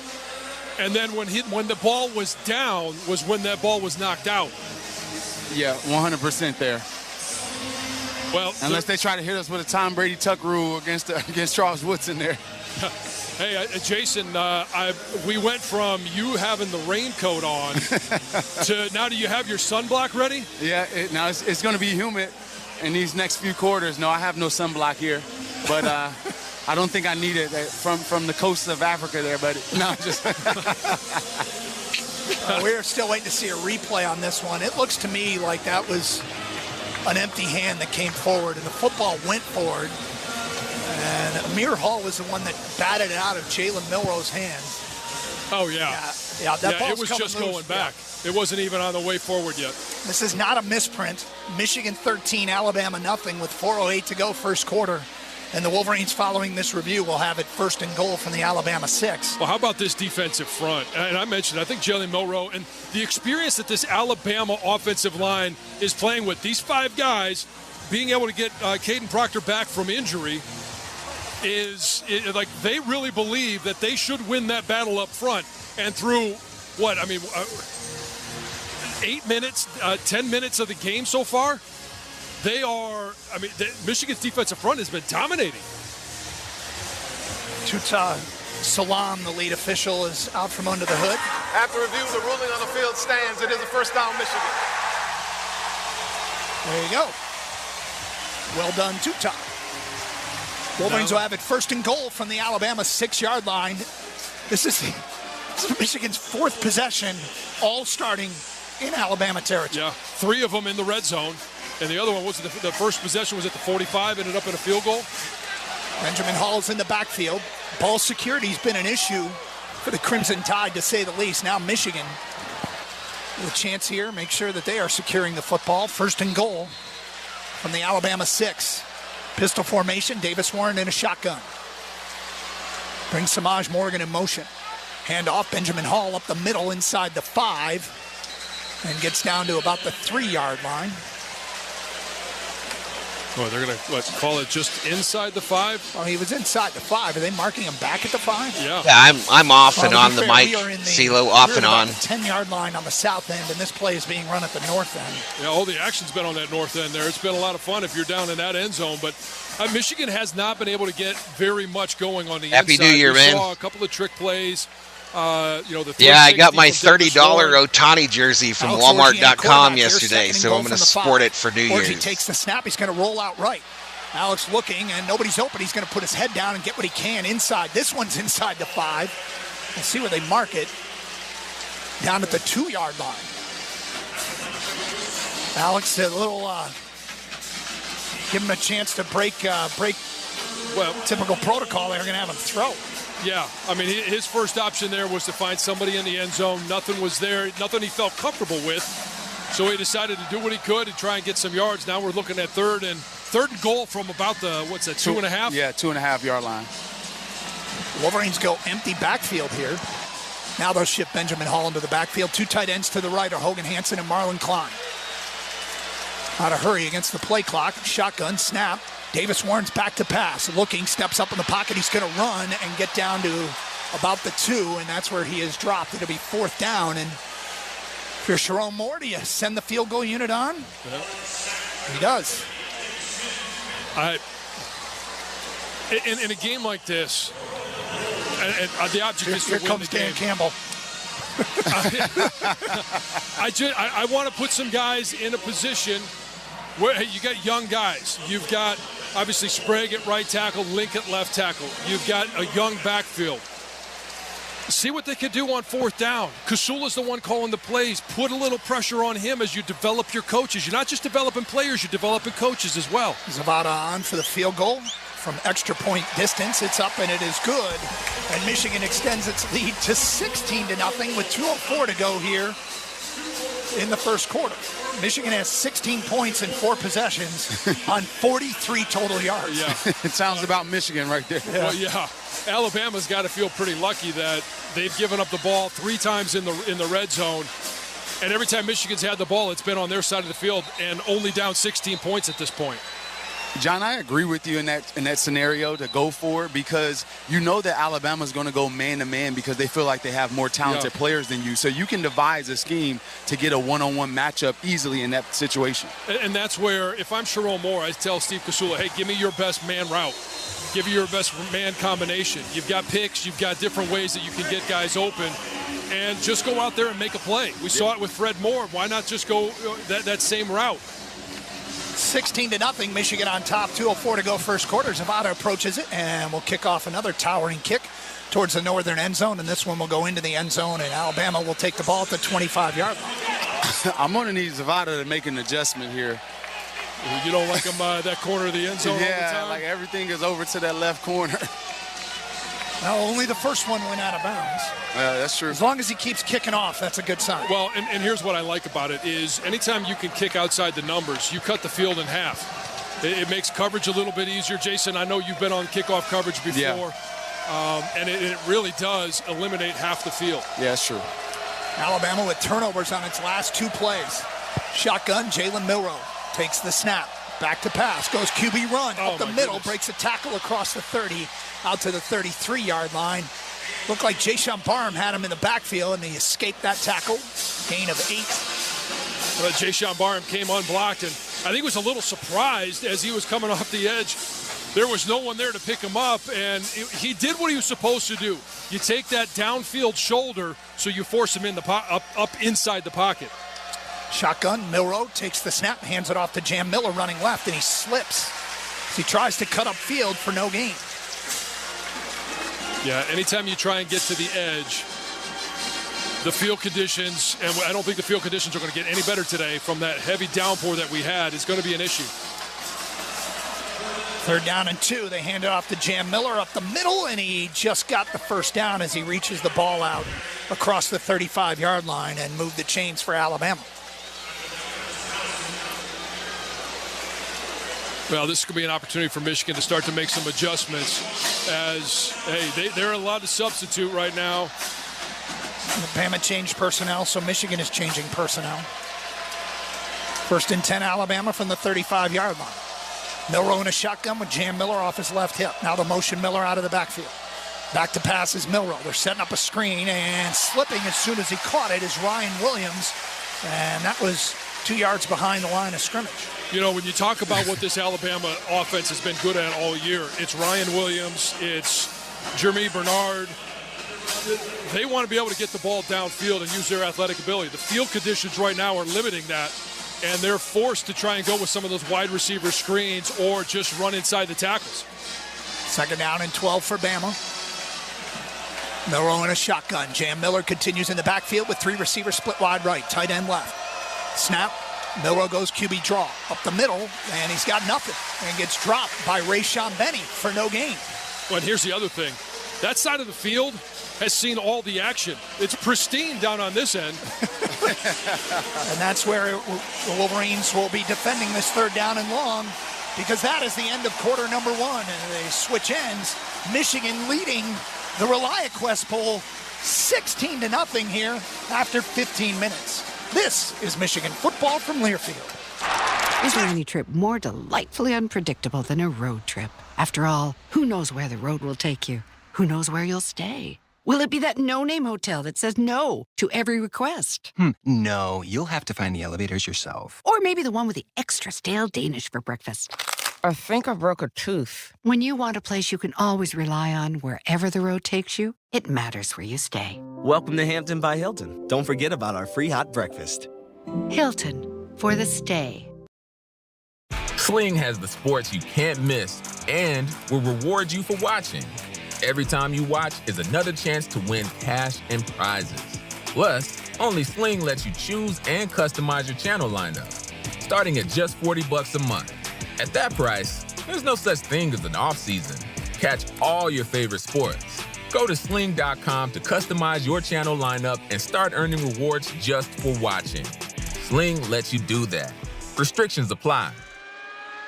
With less than a minute till halftime. Arnie, please put your phone down. You're missing your own kid's football game. I know, hun, but a branch is blowing in front of the DIY video camera I set up, and I keep getting annoying alerts. The biggest fumble was not getting a local security pro to install alarm.com. Alarm.com? How would that help? The Bensons have it. Their cameras filter out false alerts, but also detect trespassers and scare them away before they even get close to the house. How? Flashing lights, whistles. The camera even gives verbal warnings like, "Hey, you in the black jacket, in the driveway. This is private property. Leave now." Wow. Best of all, the Benson's Alarm.com system is professionally monitored, so they don't have to call for help in an emergency. I really could put my phone away. Yes! Touchdown! Let's get an Alarm.com system before the team goes to states. Alarm.com, your home field advantage. Visit alarm.com to find an authorized service provider near you. 4th down stop. Derek Moore with a fumble recovery. You had a fumble recovery by Cameron Brandt, his first turnover of his career. Amir Hall forcing a fumble. He grew up a Bama fan. He's got interceptions in back-to-back games. Prior to the Ohio State game, he said the biggest thrill of his career was a pick six he had for Albany against William and Mary. You remember that? Yes. No, I don't remember the play, but I remember him saying that. Now he's just turned into a defensive playmaker, number 12 on the Michigan defense. Yeah, and here's the beautiful thing is now you force him into 3rd and long. This is where Michigan has struggled at times this year, and for when you're trying to scheme up this Alabama offense, yeah, you got to be aware about those receivers. They're going to be dangerous, especially if this side of the field is a little bit easier to maneuver on. But Jalen Milroe escaping the pocket has got to be their number one fear. Michigan right now outgaining Alabama 43 to -2. Wolverines with 11 rushing yards, 32 passing yards. But the story of the game is the 3 Bama turnovers, and the one possession they didn't turn it over. They turned it over on downs. And they're looking at a 3rd and 11 here. They got to get the ball across the Michigan 45-yard line. Check out their own 45-yard line on this first play of quarter number 2. Wolverines crowding the line of scrimmage. Milroe in a shotgun. 3 receivers split wide right. And Alabama moved before the ball was snapped. 3rd and 16. Wow. We'll take it. Now, it does change a little bit of what Alabama's going to do offensively. They can still send guys deep, but it's going to be a lot harder for Jalen Milroe to pick up 16 with his feet. Number 2, offense, 5-yard penalty, 3rd down. It's Ryan Williams, the freshman wide receiver. Outstanding start to his season, but he ended up leading the SEC in drop passes. But he's still a dangerous playmaker. Yeah, young player. 3rd down and 16. Alabama with the same formation.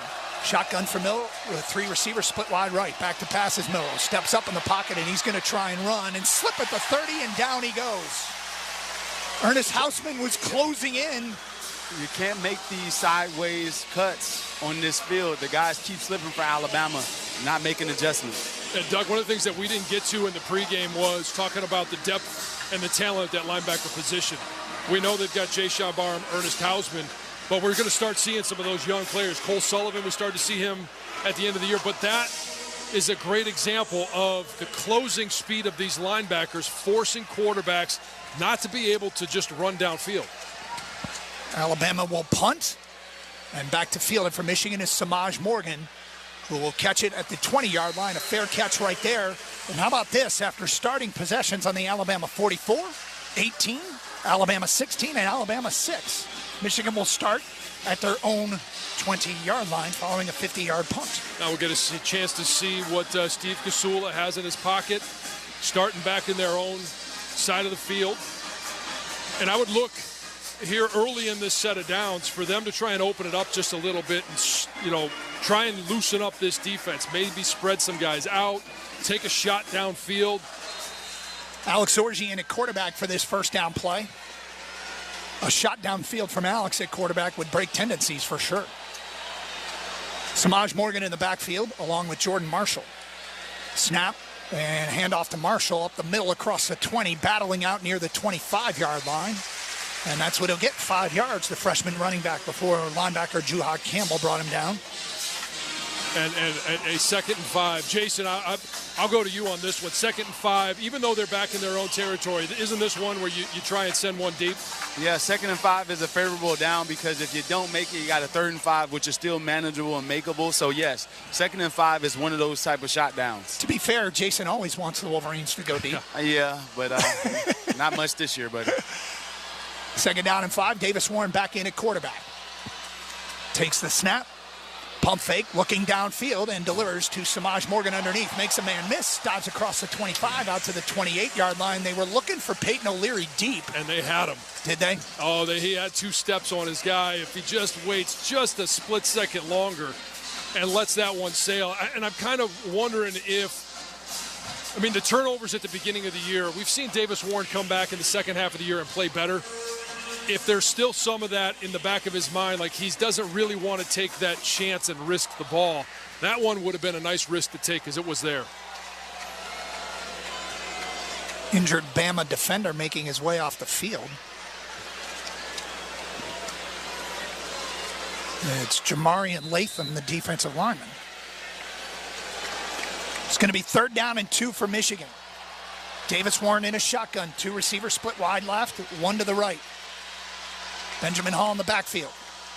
Samaj Morgan yo-yos in motion, back and forth. Handoff up the middle, and close to the first down is Jordan Marshall, and I think he got it. I think he did as well. Yep. Jordan Marshall, the Mr. Football in the state of Ohio, the first in Moeller High School history, a storied high school program. One other Wolverine has won Michigan, or one state of Ohio's Mr. Football. Would that be Charles Woodson? That would be Charles Woodson. Yeah. Jordan Marshall also sang in his high school choir. John, I know you. Yeah, not quite the pipes. Jason, did you sing in a choir? I actually did. I also sang in the choir at Michigan. There you go. Orgean at quarterback, 1st and 10, Michigan from the 30-yard line. Samaj Morgan goes in motion from right to left, and we get a whistle and a flag. Pre-snap penalty. Meanwhile, Orgean takes a hit. The play had started. Fans want a flag. Best thing I can say about Jordan Marshall, an opposing high school coach who faced Maurice Claret 2 times and Buckeye running back Mayan Williams 4 times, said Marshall was the best he had seen. Offense. All 11 players were not set prior to the ball being snapped. 5-yard penalty, 1st down. So not all 11 players set. And again, when you've got so many moving pieces, guys going in motion, and young players, inexperienced players, those are one of the things that are going to happen. This is not the same as a team that's played, obviously going on their 13th game. There's a lot of the players that were part of that scheme during the regular season are no longer playing. 1st and 15 from Michigan, backed up to their own 25-yard line. Handoff to Marshall up the middle. He's going to bounce it outside towards the Michigan sideline. Can he turn the corner across the 30 and knocked out of bounds at the 31-yard line? Now they'll put him at the 32, a gain of 7 there for Jordan Marshall. And that play was not well blocked up the middle, and he made the most of it. No, there was a whole lot of stalemates up front. There was nowhere to go, and that's what you want to see about a young back is can he get comfortable and improvise when there's nothing there? And when you're talking about a guy that he's compared to in Blake Corum, that's what he did so well. 2nd down and 8 for Michigan. Marshall shifts into the backfield off the left hip of Davis Warren. 3 receivers split wide left, 1 to the right. Back to pass is Davis. Then a deliver. Frederick Moore's got it. 35, 40. First down, Michigan, as he gets drilled across the 41-yard line. And that man up from his safety spot, Bray Hubbard, on the stop once again. Move the chains for Michigan. Leading at 16-0 here with 11 minutes to go in the first half. Well, one of the good signs is when the Alabama defensive front and Yanze Pierce, who's taking a break on this play, is clean on the front, but the back of him is all muddy. That's a nice sign that something's going well up front. I want to get your evaluation of Andrew Sprague at right tackle when you get a moment. Pistol formation here with Marshall deep behind Davis Warren. 1st and 10 Michigan from their own 41. Handoff to Marshall up the middle. Pounds it out to the 43 before he is gang tackled there. Well, Michigan went unbalanced right there. And they had actually Sprague, who you're talking about, in the tight end position. And if you're going to go 3 offensive linemen on one side, I would expect a little bit more movement up front. Just not a lot to be had right now. And some of it is the conditions, but, hey, you got to have all cleats in the ground when you're trying to drive that defensive line. 2nd down and 7 for the Wolverines. From their own 44-yard line. Again, pistol formation with the freshman Jordan Marshall deep. Alabama showing a 4-man front. Davis Warren back to pass. Here comes a pass rush. He's in trouble. Bails out of there.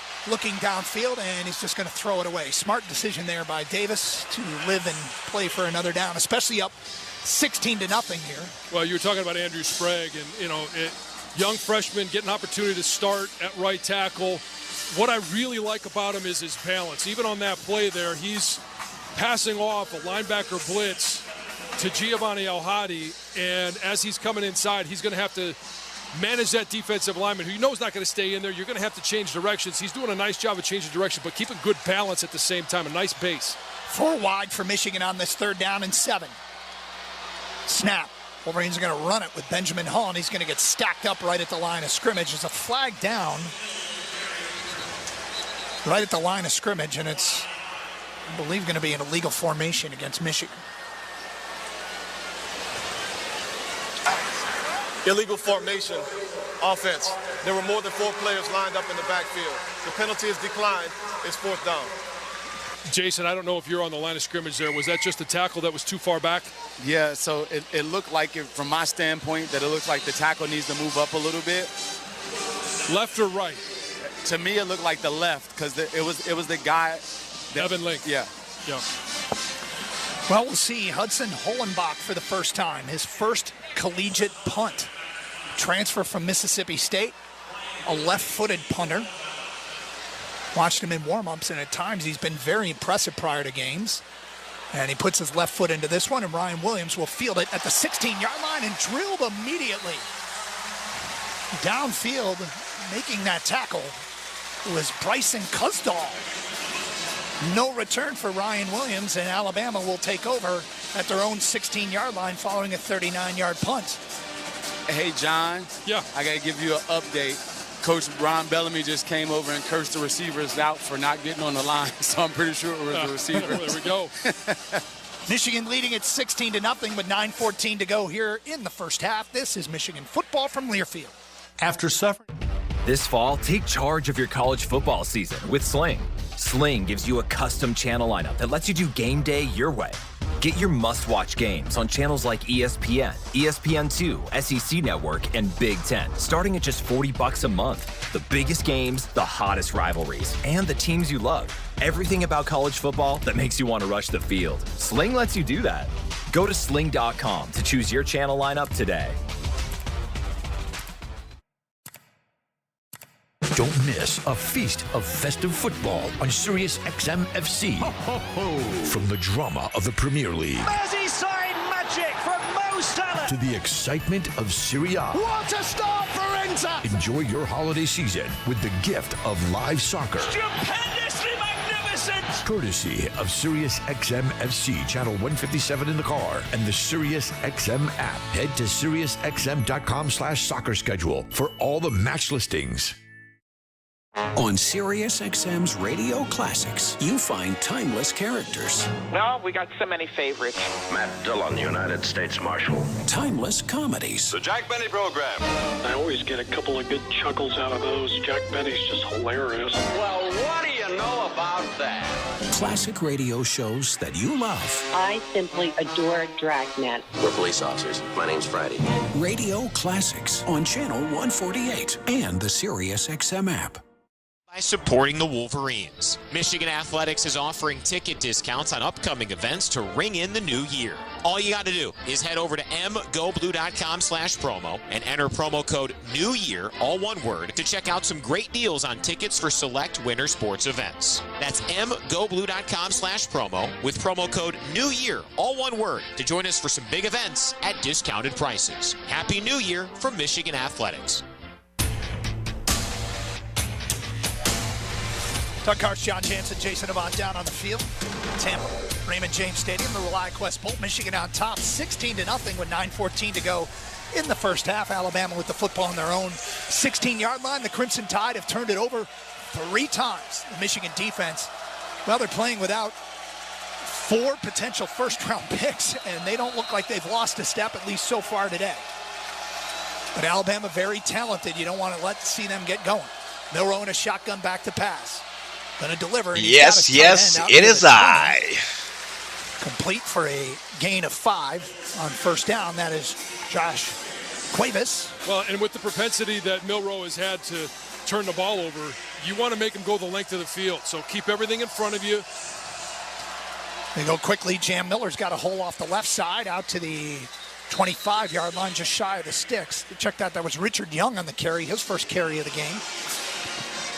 It'll be 3rd down and short for Alabama. And they'll go immediately to the line of scrimmage. Milroe in a shotgun. Snap. Handoff to Young, and he's got the first down on second effort out to the 27-yard line. Yeah, we've seen Alabama use tempo in almost every drive that they've had so far. Getting the line of scrimmage, trying to get things going before Michigan can get set and communicate. Alabama again going hurry up. First down from their own 27. Milroe back to pass. Here comes a blitz, and down he goes. Derek Moore arriving at the quarterback after Jimmy Rolder forced Milroe up in the pocket. A loss of 9 on first down. And that's what we thought we would see from Derek Moore all season long. And it was not that it wasn't there. It was just that Josiah Stewart or Mason Graham was getting there before Derek Moore could get there.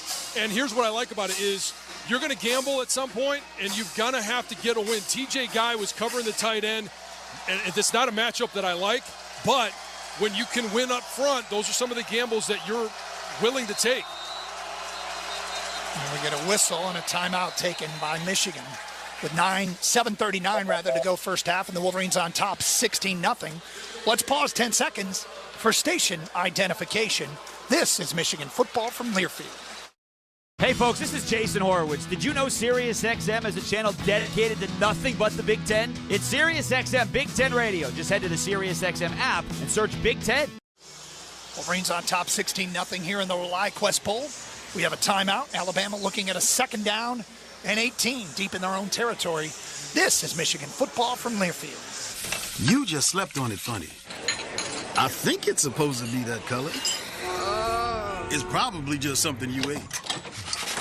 That'll clear right up with some aloe. Some chicken soup will have you back on your feet in no time. Not sure. But Mom will probably know. Don't rely on guesswork. For 85 years, Blue Cross has been providing Michiganders with access to the care and resources they need, and will be ready to help for the next 85 years. The excitement, the passion, the tradition. Haskins scores untouched from the 4-yard line. This is Michigan football from Learfield. Here's Charles Woodson, Michigan legend. As a young man, I gave my all to the Wolverines, making history, earning a Heisman Trophy, and now I'm back. Introducing Woodson Whiskey, the first spirit sponsor in school history, crafted with the same passion and excellence that defined my career. Woodson Bourbon Whiskey, where legacy meets excellence. Go blue and go Woodson Whiskey. Cheers, and please drink responsibly. Which schools will take home the prestigious Learfield Directors Cup as the top college athletic programs for the 2024-25 college athletics season? You can follow the standings of your favorite team or alma mater at L Directors Cup on Twitter and online at thedirectorscup.com. Trophies will be awarded in June 2025 to the winning institutions in all college sports divisions. Learfield Directors Cup, the crowning achievement in college athletics.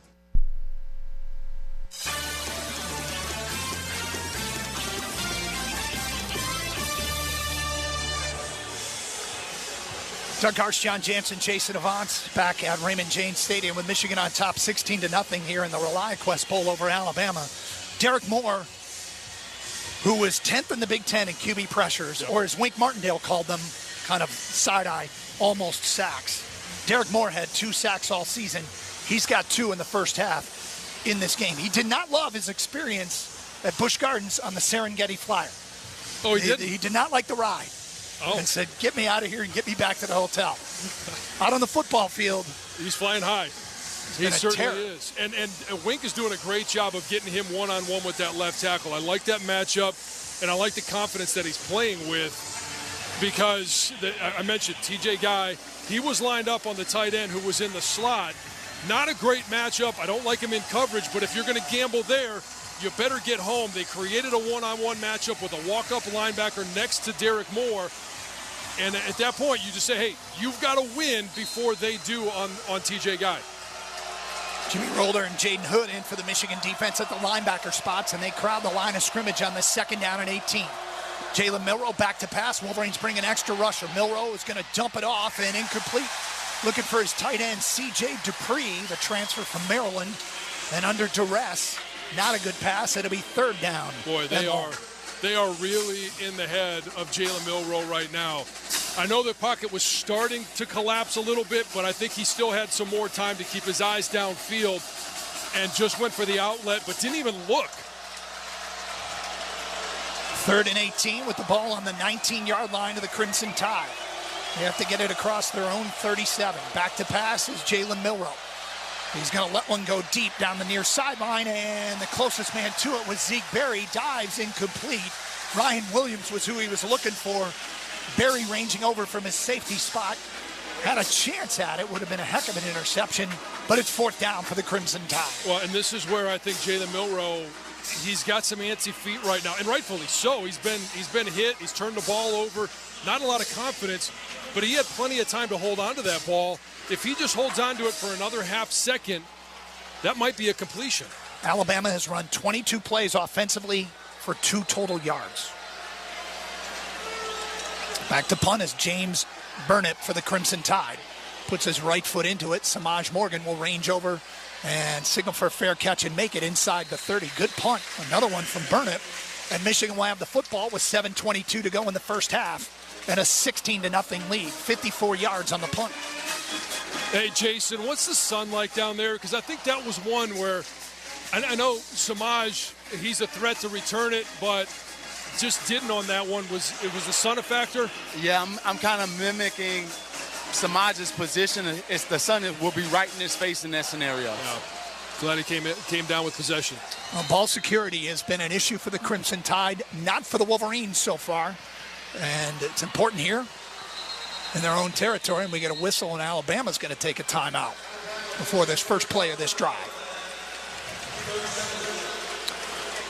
Well, John, what do you think of the job that Wink Martindale has done the last 6 quarters? Well, yeah, the last 6 quarters have been very impressive. And, I mean, here's what I like about what he's doing right now.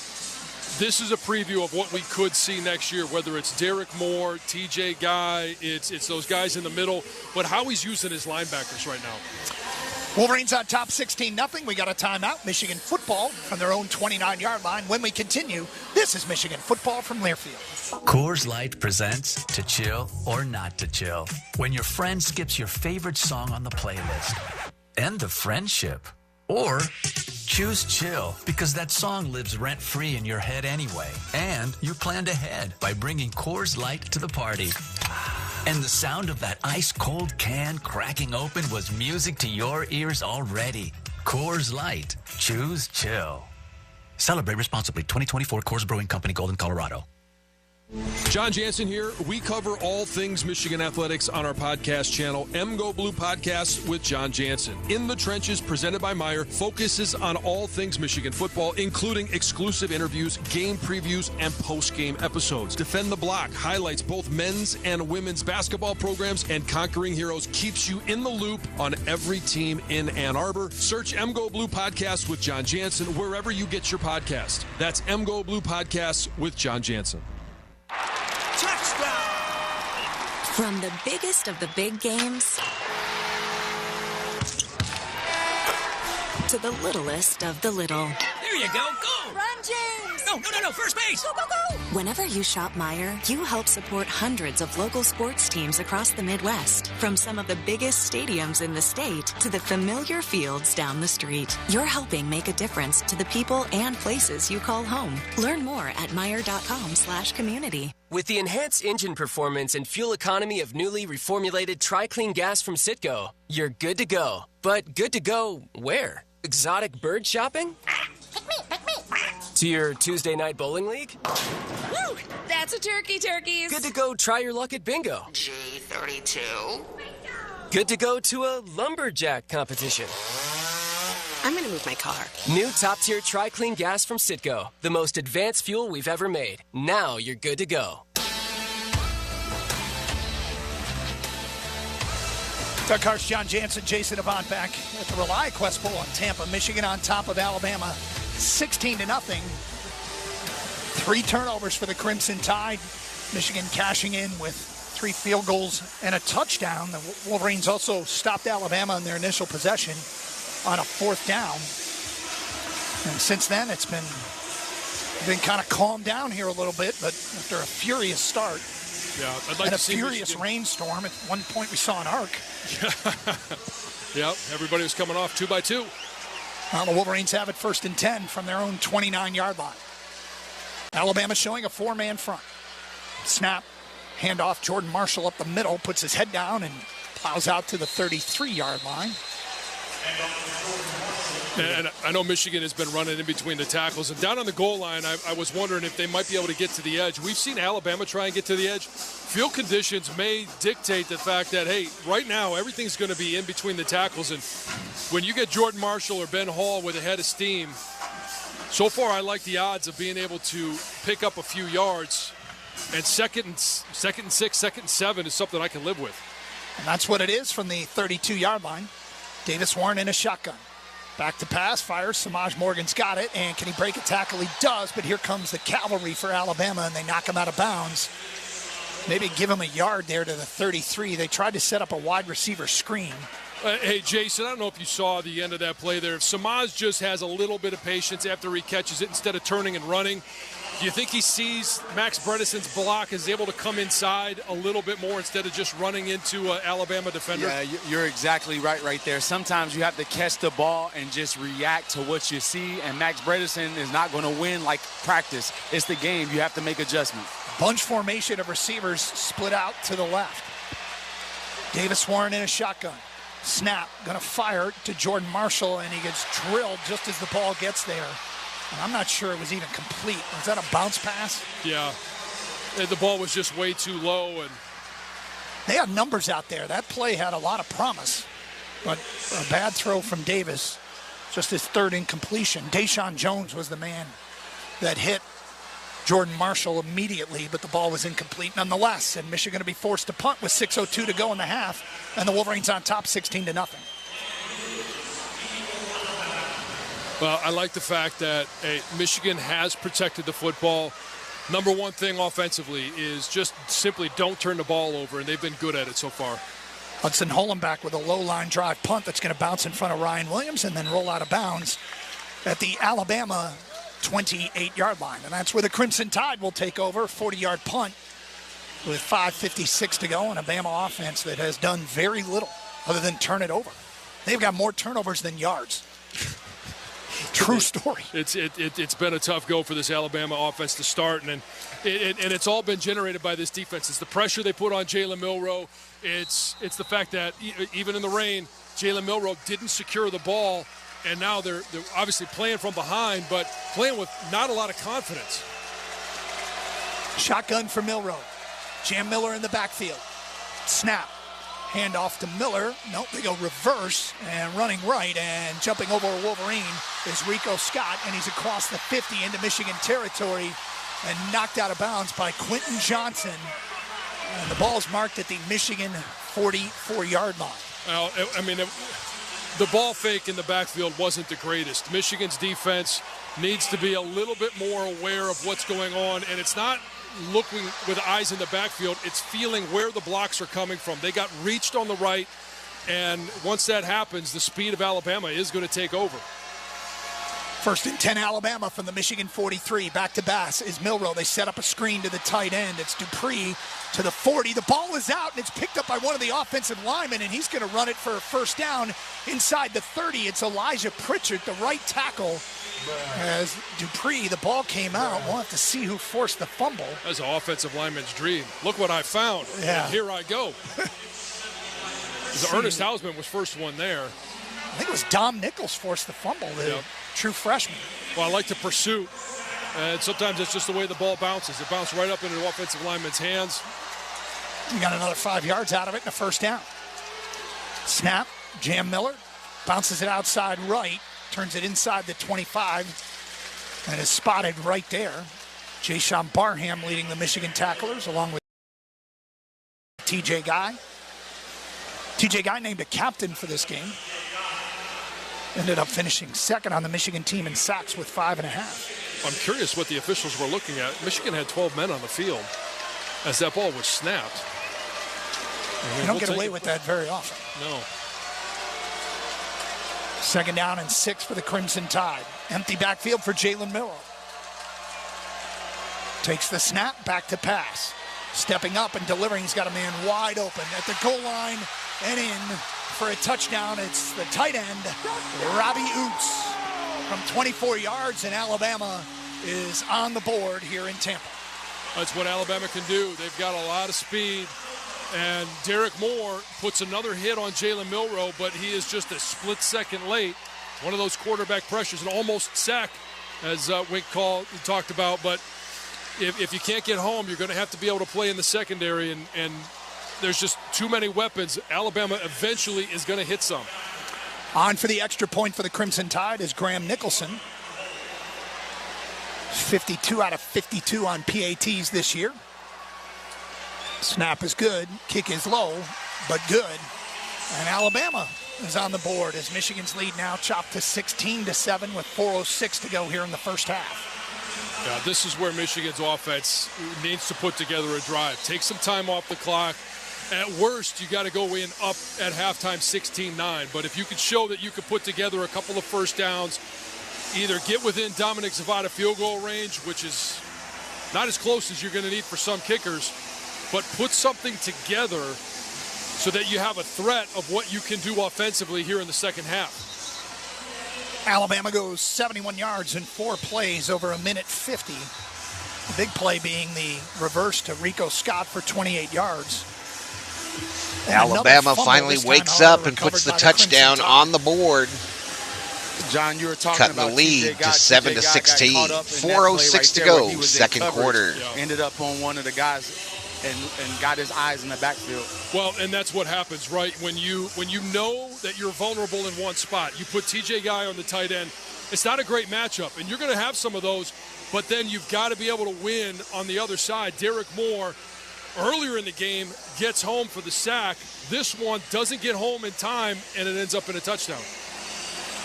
Keyshawn Harris and Joe Taylor deep to field this kickoff from Connor Talty, and it's going to be Joe Taylor from the goal line to the 5 to the 10. And he's hit at the 15 and dropped at the 17-yard line. And that's where Michigan will take over. A lot of young guys on special teams. It's where they're going to get their first experience, and you got to do a better job of when Alabama is running down on kickoff coverage, identifying your guy, make sure that you have no free runners on the returner. That right there, Joe Taylor had absolutely no chance to return that ball. Davis Warren at quarterback for the Wolverines here. 2 receivers split to the left, 1 to the right. It's like Ben Hall in the backfield now for Michigan. We expect to see Micah Apana at some point today as well, the true freshman. Snap, handoff to Hall, puts his head down and burrows forward across the 20-yard line out to the 22. Gain of 3 on first down, clock running, 3:50 to go in the half, and the Wolverines up 9. Other than a touchdown to Fred Moore, have they really threatened the secondary of this Alabama defense? And now that the sun is out, the ball should be relatively dry. Michigan at some point is going to have to go downfield. They had O'Leary on one play, but threw it to the flat. Yeah. Davis Warren in a shotgun. 2 tight ends to the left, 2 receivers that direction as well. Now they shift Ben Hall into the backfield. Snap, handoff to Hall running left. He's got some room across the 30, and he's got a first down as he's chopped down right there. Benjamin Hall with a good run. Gain of 9. Bray Hubbard up from his safety spot to make the stop. Well, nice job coming back across the formation for Ben Hall. He saw the hole open up, and sometimes if a young running back doesn't have the patience, you've got to create the patience by making them go the long way to get to that backside tackle. Wolverines 1st and 10, 2:54 to go in the half. Davis Warren in a shotgun. Benjamin Hall continuing at running back. 2 tight ends to the left. Peyton O'Leary goes in motion. Handoff up the middle to Hall, dancing around and gets back to the line of scrimmage and maybe a yard from there. Yeah, there's just Michigan's offensive line right now is giving up too much penetration. You follow up a really nice 8-yard run by Ben Hall with some good movement. You've got to be consistent of being able to get some movement up front and allow your running back to get a rhythm going. Wolverines will have to snap the football before the 2-minute timeout here. Play clock down to 14. Game clock at 2:15 to go.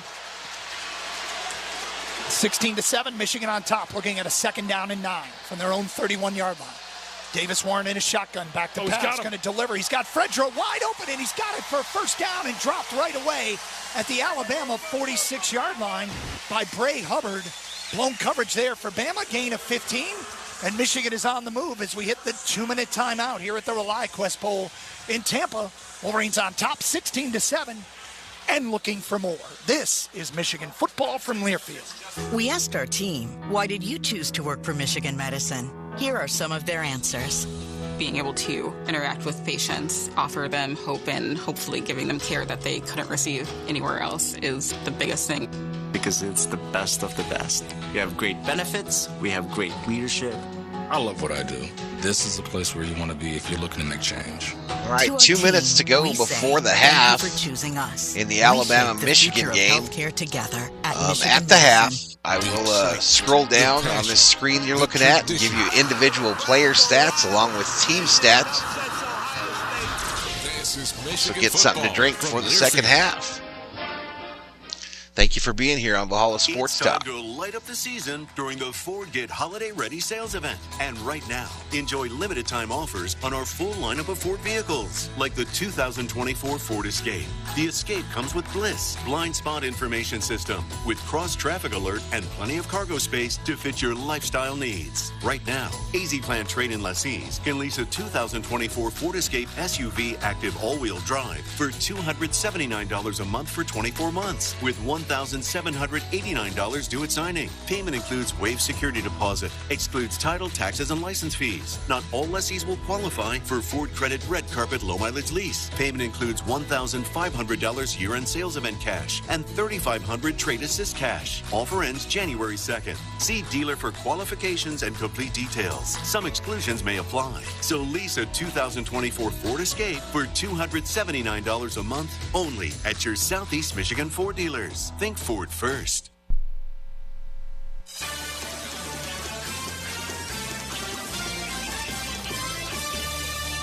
Oh, I was looking around. I thought he was.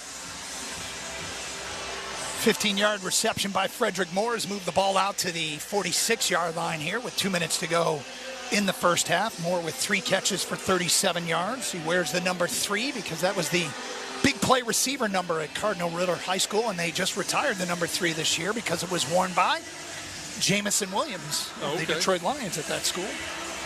John? Jason, I was asking you at the break, and I appreciate you going out on the field to test it out. What are the field conditions like now that the sun is out? Yeah, so it's improving, but here's the thing that you got to think about.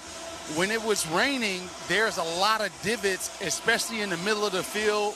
So you're going to see guys continue to slip because the field is in worse condition because of all the divots when it was raining. So I think they're going to have to make some adjustments here at halftime with changing their footwork. Well, the Wolverines excelled in the rain. Bama, they treated the rain like it was an ice storm or something. They fumbling and throwing interceptions and drop snaps. You mean those Southern guys can't play in the weather? Is that what you're saying? Just saying. Of course, they had problems with the quarterback center exchange in Pasadena under pretty good conditions as well last January 1st. 1st and 10 for the Wolverines from their own 46-yard line, leading at 16-7 here in Tampa. Davis Warren in a shotgun, claps his hands, handoff. It's Benjamin Hall running left, and he gets maybe a yard behind the left side of that Michigan offensive line. Josh Preeb and Evan Link. Well, I know I said it would be nice to go into halftime up 16-7, but it'd be even nicer to go up with a little bit more of a lead. And this Michigan offense, that still huddling up, only a minute, 35 left to go. Well, you're about 10, 12, 15 yards, I'd say, away from Zavada range. 15 yards. Snap, handoff to Jordan Marshall running left, and he gets hit in the backfield and buried. And Bama might use a timeout here. They do, with 1:20 to go in the half. I know you don't want to throw an incompletion and stop the clock and save a timeout for Alabama, but at some point you're going to have to threaten that secondary. Well, they might be playing a little bit of to their strengths here, complementary football. We've talked about how last year's team did it and this year's team didn't. Yeah. But with a 16-7 lead and the defense playing the way it has, with the exception of the last drive, I don't want to just concede a possession here, but punting and playing defense plays to the strength of what we've seen so far today. Yeah, but there's also a mentality in this game where you're going to have to test some guys to see what you have going into spring. And, put some guys in positions to go out and make plays. And you might find something like a Fred Moore, a contested catch for a touchdown. Now all of a sudden, hey, that's something you could build on with him.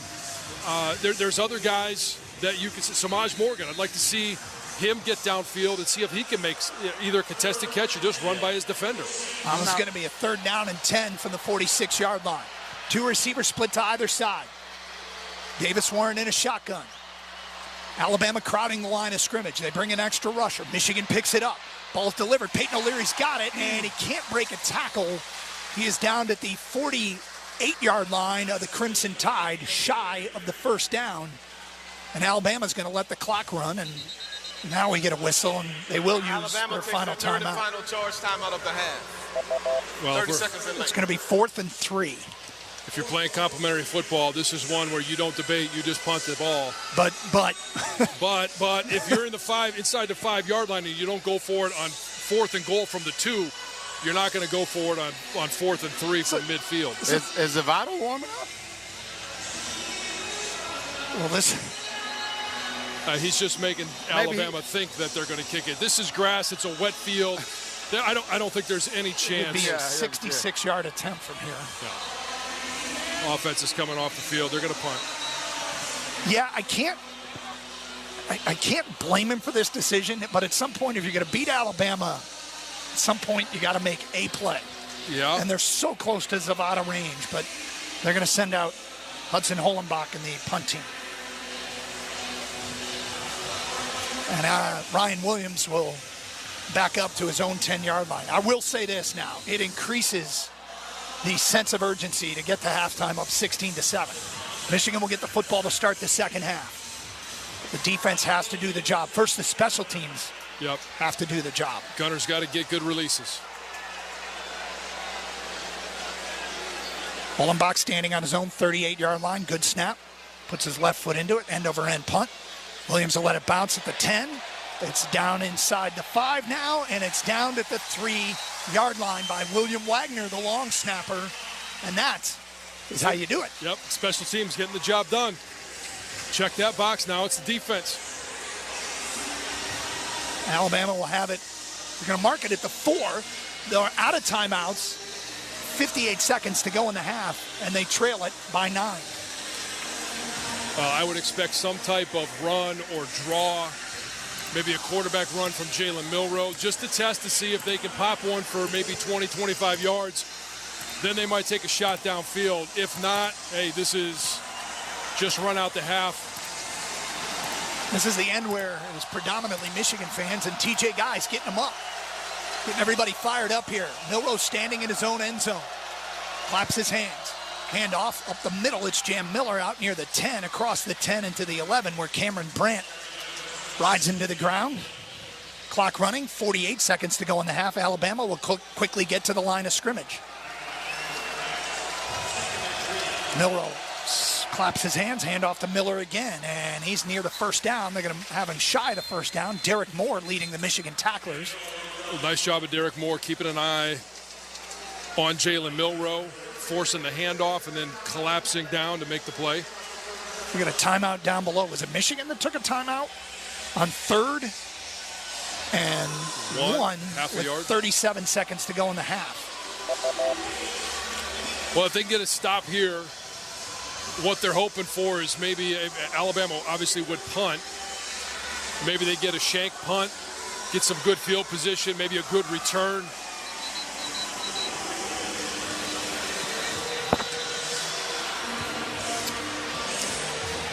See what the Crimson Tide do here. It's kind of a good timeout because it kind of ensures that Alabama will run the ball in this situation to get the 3rd and 1 rather than take a shot. Yeah. Josiah Edmond in now, the freshman cornerback. He'll be on a slot receiver to the left. Bama's got 3 receivers out there. To their right, Michigan's defense is to the left. It's 3rd down and 1. 37 seconds to go in the half. They go QB run with Milroe, and he's got the first down. This could be trouble. 20, 25, down the far sideline, to the 40, to the 50, into Michigan territory, and dragged down at the 45-yard line with 28 seconds to go in the half, and this is the exact opposite of what you wanted. We have an injured Bama player. It's Jaden Roberts, and he's well behind the play, and he has to hurry up and get to the line of scrimmage. That was 41 yards for Jalen Milroe. And they're calling a timeout for Jaden Roberts. And Alabama is now thinking maybe field goal or more with 28 seconds to go. That is about the best case scenario for Bama and the worst case scenario for Michigan. Yeah. There's no 10-second runoff in that situation, huh? There is no 10-second runoff option. Here you go, Jason, your explanation from Tuta Salam, our lead official. Ball's marked at the Michigan 46-yard line with 28 seconds to go in the half. Well, and we've seen field conditions be an effect for Alabama's offense. That time, it looked like Zeke Berry just overcommitted on the run, and when Jalen Milroe cut it outside, he couldn't make the shift to make that play. But as we talked about earlier with Amir Hall, he had done a nice job of forcing everything back inside. And on that one, when you get caught outside by Zeke Berry. Clock running now. Alabama's got it. Back to pass is Milroe. Michigan's pass rush getting there now. He's got a man down the far sideline. It's caught inside the 10. Down to the 5-yard line is Jeremy Bernard, and that stops the clock with 19 seconds to go. And now this end of half scenario is looking like it could be a near disaster for Michigan. Ball's marked at the 5-yard line. Alabama lines up, and they will clock it with 17 seconds to go. Alabama, 2 plays have gone from a 3rd and 1 now to a first and deep in their own territory to a 1st and goal. And they started this drive on their own 4-yard line. That's the disappointing part. Under a minute to play. And now they're going to have 4 shots at the end zone. Well, 3. That was the second time they have this little delay of the guy going down the field on a wheel type of a route. We got to make an adjustment. 2nd and goal for Bama from the 6. 17 seconds to go in the half. Shotgun for Milroe. Now an empty backfield as Jam Miller motions out. He's going to fire far side and is tipped and incomplete. Amir Hall in coverage gets the pass breakup as they went Ryan Williams. They threw a jump ball. Amir thinks he should have picked it off. He was in position. With 13 seconds to go. 3rd and goal from the 6. Nice position by Amir Hall. And that's just one of those 50-50 balls. Jalen Milroe threw it up, gave his receiver a chance, but Amir Hall was there to make the play. Alabama can't run it with Milroe unless they do and he scores, because they wouldn't be able to get a field goal attempt. 13 seconds to go. They're out of timeouts.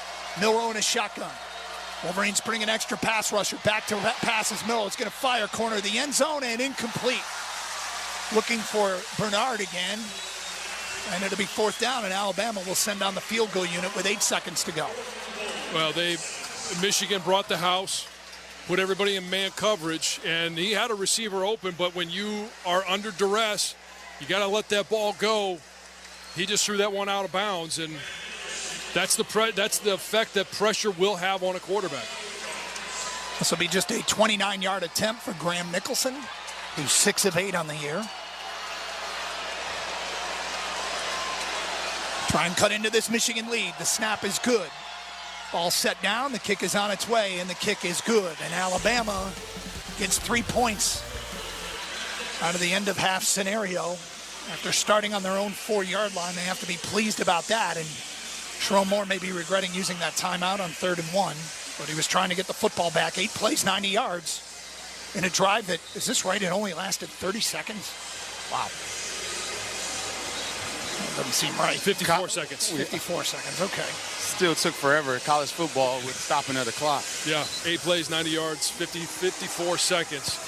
And, I mean, nobody's going to sit here and say that Sherrone Moore made the mistake. He's probably sitting there going, wow, I just wish I had let the clock run. But that's what you do. You try and force them to make a play. Alabama just made a play. And it was Jalen Milroe. So Michigan led it 16-0. It's now 16-10. 4 seconds to go in the half. Connor Talty will kick off. Joe Taylor and Keyshawn Harris deep for Michigan. As Talty approaches the football, and they'll go squib kick. And this one will roll into the end zone. Past Joe Taylor, and Michigan will get the ball at the 25. Yep. Have the ball start the second half. Well, that's an important fact here. They've only scored on the 4 possessions that they took over in Alabama territory. They've moved the chains a little bit, but... Yeah, but they're not stringing enough first downs together. They're not stringing enough good plays together where, hey, you pick up a first down on the ground, and then it just stalls out right away with 2, whether they're lost yardage plays or you get stalemated at the line of scrimmage. You got to find a way, as Michigan heads to halftime, to be able to get some rhythm offensively so that you're not just trying to score when Alabama gives you the ball in the red zone. Michigan leading at 16-10. They played Alabama in a Citrus Bowl a few years back, and they were leading at 16-14 at the half. And Alabama ran away and hid in the 4th quarter. Wolverines, as you mentioned, will get the football to start the 3rd quarter, see if they can get something going offensively with a 6-point lead here in Tampa. Halftime festivities to come, including analysis from our Jack Miller and Jason Avant. Scores and previews for other games around the country with Rob Joyce back in our studios. And then second half action ahead from here in Tampa at the Rely Quest Bowl. 16-10, Wolverines on top. This is Michigan football from Learfield. Hi, I'm Rick Germain. Football season is here, and like the national champs, we have unbeatable deals at Germain Lexus of Ann Arbor. Whether you're tailgating or heading to the stadium. All right, so we're at the half for Alabama-Michigan. Michigan jumped out to an early 16-0 lead. Alabama with 2 late scores to cut the lead to 6. Stop by Germain Lexus of Ann Arbor, proud partner of Michigan Athletics, or get started today at lexusofannarbor.com. Win probability now shows Alabama with a 65% chance at victory. They were a 16.5-point favorite in this game. Football from Learfield. Grand Traverse Resort and Spa. But here are your individual player stats for the first half. Is cross-country skiing great or what? Yeah, I'm speechless too. Finding your true north can really take your breath away. No breath. Couldn't have said it better myself. Discover your true north moment amid the wonders of nature at Grand Traverse Resort and Spa. Hey, Donna, how about some snowshoeing after this? Are you kidding me? Grand Traverse Resort and Spa.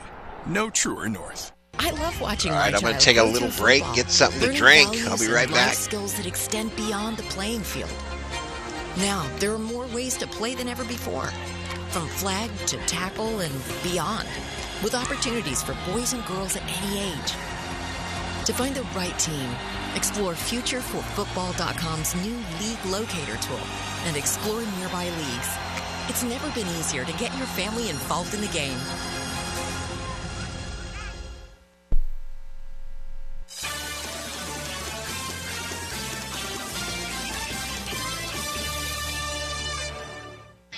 Let's break down the first half of action. Welcome to the Halftime Show, driven by Germain Lexus of Ann Arbor, proud partner of University of Michigan Athletics. Online at lexusofannarbor.com.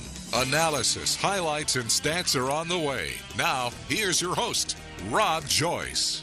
Halftime from Tampa, Michigan leads Alabama 16-10. We'll get the ball to start the third quarter as we look back at the opening 30 minutes with the first half highlights. Crimson Tide got the football first. Right away, Alabama rolled the dice, picked up a first down to get into Wolverine territory, then went for it on 4th and 4 just inside midfield.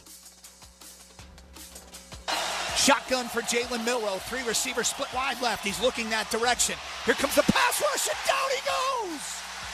Derek Moore takes him down back at the Alabama 43-yard line, and Michigan will get the football with outstanding field possession after an 11-yard loss. Not the last time we say Derek Moore's name in the first half. Michigan takes over in plus territory for its opening possession, and it would take advantage. Got 1 first down to get in a field goal range. Then in the rain, Dominic Zavada opened the scoring a 45-yard field goal. 7 minutes in, it's 3-0 Michigan. And at this point, it's a deluge in Tampa, and it showed on the first play of the ensuing Alabama drive. 2 receivers split wide right. Now they bring Robbie Utes in motion. Snap is fumbled. Ball's on the ground, and the Wolverines are saying they have it. Do they? They do. Jalen Milroe fumbled the wet football on a sloppy field, and Michigan has recovered at the Alabama 19-yard line. It's Derek Moore. Moore with 2 splash plays early. This one puts the ball inside the red zone. Michigan would turn it into points, just not 6 points. Another Zavada field goal makes it 6-0 Maize and Blue 9 minutes in. Then the rain stopped, but the turnovers did not. Jam Miller continues in the backfield. Remember, his backup, Justice Haynes, is reportedly committed to Michigan. Back to passes, Milroe fires far side, and it's tipped and intercepted. Wesley Walker pulls it in at the Alabama 15-yard line. Walker's first Michigan interception again puts it inside the red zone for the offense, and this time the U of M makes Bama pay the full price. 3rd down and call it 7. They got to get the ball inside the Alabama 6-yard line. Davis Warren in a shotgun with 2 receivers split to either side, back to pass. Davis going to fire, and it's caught. Fred Moore, touchdown, Wolverines. Redro. Let's go, Fred. Dude. A tremendous catch along the near sideline by Fred Moore makes up the game's first touchdown. It's 13-0 Michigan. 2 Alabama turnovers in a flash. Surely couldn't happen again. Back to passes, Milroe. Here comes the rush. The ball's out. It's on the ground. It's scooped up by Cameron Brandt inside the Alabama 5. Amir Hall on a blitz knocked the ball free, and Michigan will have it 1st and goal. In 4 offensive snaps, Alabama turned it over 3 times. Makes it 1st and goal for Michigan. No touchdown this time. Would get as close as the 2-yard line before Zavada has his 3rd field goal of the quarter. End of one. It's 16-0 Michigan. 4 scoring drives. A combined 43 yards for Michigan to get those 16 points. And after Alabama punted early in the second, it had negative 1 yard of offense. Midway through the second, it had 2 yards of offense, but would get going with 6 minutes to halftime. Gains of 28 and 15, put the ball inside the Wolverine 30. 2nd down and 6 for the Crimson Tide. Empty backfield for Jalen Miller. Takes the snap, back to pass. Stepping up and delivering, he's got a man wide open at the goal line and in for a touchdown. It's the tight end, Robbie Oots, from 24 yards, and Alabama is on the board here in Tampa. The extra point caps the 71-yard drive, makes it 16-7, giving Michigan 4 minutes with which to work. Would get to midfield, but then that's it and punts it away. One last chance for the Tide to creep closer, needing to go 96 yards, no timeouts with about a minute to go. Well, on 3rd and 1, a 41-yard rush by Jalen Milroe puts it in plus territory with 28 seconds left. Next play, a 41-yard catch would bring it down to the 5-yard line, and Alabama would wind up stealing 3 in the final seconds. So the Wolverines will get the ball to start the third, up by 6. It is 16-10 in favor of Michigan. Today's halftime show driven by Jermaine Lexus of Ann Arbor, proud partner of University of Michigan Athletics, lexusofannarbor.com. We'll take a timeout, come back and tell you what else is going on around college football on this New Year's Eve. We got some playoff games tonight, 3 tomorrow. We'll tell you about it next. This is Michigan football from Learfield. You just slept on it funny. I think it's supposed to be that color. It's probably just something you ate. That'll clear right up with some aloe. Some chicken soup will have you back on your feet in no time. Not sure. But Mom will probably know. Don't rely on guesswork. For 85 years, Blue Cross has been providing Michiganders with access to the care and resources they need, and will be ready to help for the next 85 years. The excitement, the passion, the tradition. Deep in the end zone, touchdown, Desmond Howard. What a catch and what a call. This is Michigan football from Learfield. Planning for retirement, it's like building a strong defense. You've got to protect what matters. At Foguth Financial Group, the proud wealth management partner of Michigan Athletics, we're here to help you lock down your financial playbook. Whether you're just starting out or about to blow that final whistle of retirement, visit FoguthFinancial.com and secure your financial future. Foguth Financial Group, peace and purpose for your money. Go Blue. Advisory services provided by Foguth Wealth Management LLC, an SEC registered investment advisor. For additional information, visit advisorinfo.sec.gov and search 327434. Coors.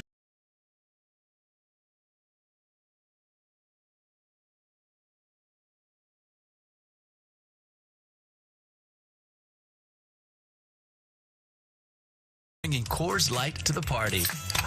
And the sound of that ice-cold can cracking open was music to your ears already. Coors Light. Choose chill. Celebrate responsibly. 2024 Coors Brewing Company, Golden, Colorado.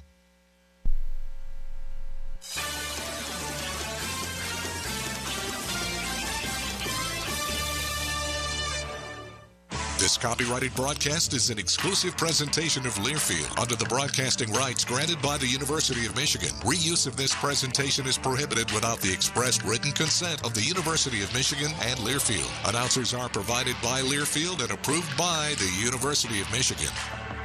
At the half, Michigan leads Alabama 16-10. Time now for another check of the out-of-town scoreboard. Nothing going on right now in college football, but another Big Ten team will kick off its bowl game, in about 20 minutes or so. The Sun Bowl in El Paso, Washington, will face Louisville. The Huskies 6-6, Louisville 8-4. So the Huskies trying to find a over 500 season after last year's 14-1 campaign. Illinois will try for its 5th 10-win season ever when it meets South Carolina in the Citrus Bowl at 3 o'clock. Illini at last would have had a 10-win season in 2001, enter at 9-3 against also a red-hot 9-3 Gamecock team. And then the college football playoff quarterfinals begin tonight, 7:30 in the Fiesta Bowl. Penn State meets the 3-seed Boise State. The winner will move on to the Orange Bowl to face either Notre Dame or Georgia. The big matchup in this one, Penn State with a top 10 rush defense nationally, going up against the Heisman runner-up Ashton Jeanty. Head coach James Franklin of Penn State says, Jeanty. All right, Chad, so we are in halftime of the Alabama-Michigan game. I'm obviously struggling a bit here because I'm competing against all these China channels that are allowed to show the game and play the audio. He's got more yards after contact. But we'll take it. I thank you for being here today. In college football tonight we've got another game on the channel. Hopefully YouTube helps us out with that one. It's the Penn State Nittany Lions. And Boise State. That is the lone quarterfinal game today. The other three are tomorrow. The first one will be the Peach Bowl. Arizona State and Texas. The winner will get the victor of the All-Big Ten Rose Bowl. It pits Oregon against Ohio State. Ducks have already beaten the Buckeyes once this year, that one-point thriller in Eugene back in mid-October. So those two will go to the Cotton Bowl Anyway, let me work Friday on that. With the two second half should start here shortly. In the semifinals. Thank you for being here. Then we mentioned Penn State will move on to the first semifinal with the win over Boise State tonight and would face, if it were to win, either Notre Dame or Georgia. That's the last game tomorrow, the Irish and the Bulldogs in the Sugar Bowl. Georgia taking on an independent Notre Dame, a team that they saw twice in a couple of years, just a few years back. And Kirby Smart says those Irish, they look like an SEC team. When we talk about their team, it's in depth, like their backups, their starters, their offensive line, their receiving core, their defensive line, they're big. And that's what it starts with in the SEC. The line of scrimmages have to have size and girth because you have to take on these teams week in and week out that have great size. Notre Dame's built that way. They're built that way on paper, but then what you see on the tape speaks louder than the paper does. You see how they play. You see the toughness they play with. They're built like an SEC team. Penn State, Boise State. Winner moves on to take on either Notre Dame or Georgia. Other half of the bracket, Arizona State, Texas. Winner moves on to take on either Oregon or Ohio State. Again, 30 minutes complete in our game. Michigan 16, Alabama 10. Brian Bush, Jason Avant, and Jack Miller break down the first half. When we return, this is Michigan football from Learfield.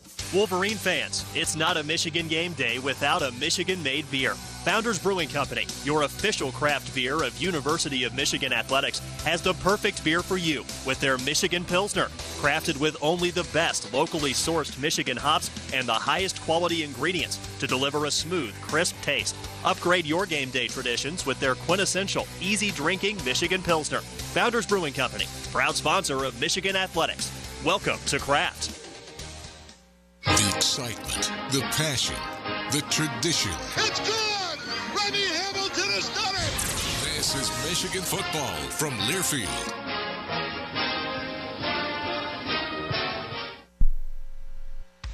Hi, I'm Rick Germain. Football season is here, and like the national champs, we have unbeatable deals at Germain Lexus of Ann Arbor. Whether you're tailgating or heading to the stadium, Lexus of Ann Arbor has the perfect vehicle for every fan. Germain Lexus of Ann Arbor is all about performance, precision, and excellence, just like the Wolverines. Whether you're looking for a new or pre-owned vehicle, our winning team can help you drive like a champion. Stop by Germain Lexus of Ann Arbor, proud partner of Michigan Athletics, or get started today at lexusofannarbor.com.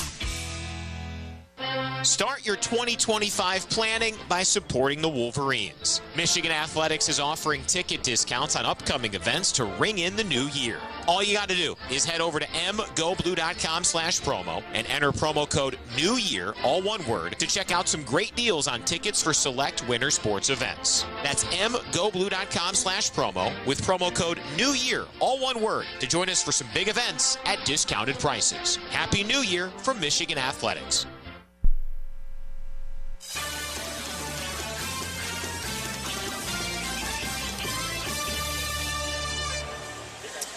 Welcome back here to Tampa. Wolverines, a very strong start here so far in the ReliaQuest Bowl against Alabama. 16-10, our halftime score. Brian Bush, Jack Miller, Jason Avant back with you here on our Germain Lexus of Ann Arbor halftime show. Jason, I'll start with you. This defensive performance early on to limit Alabama to 2 yards on its first 22 plays, it was suffocating really until that last final minute drive. Yeah, they had a bunch of wrinkles. Guys were in different positions. You had Zeke Berry moving back and forth between nickel, outside, and safety at times. It was a great job by Wink Martindale.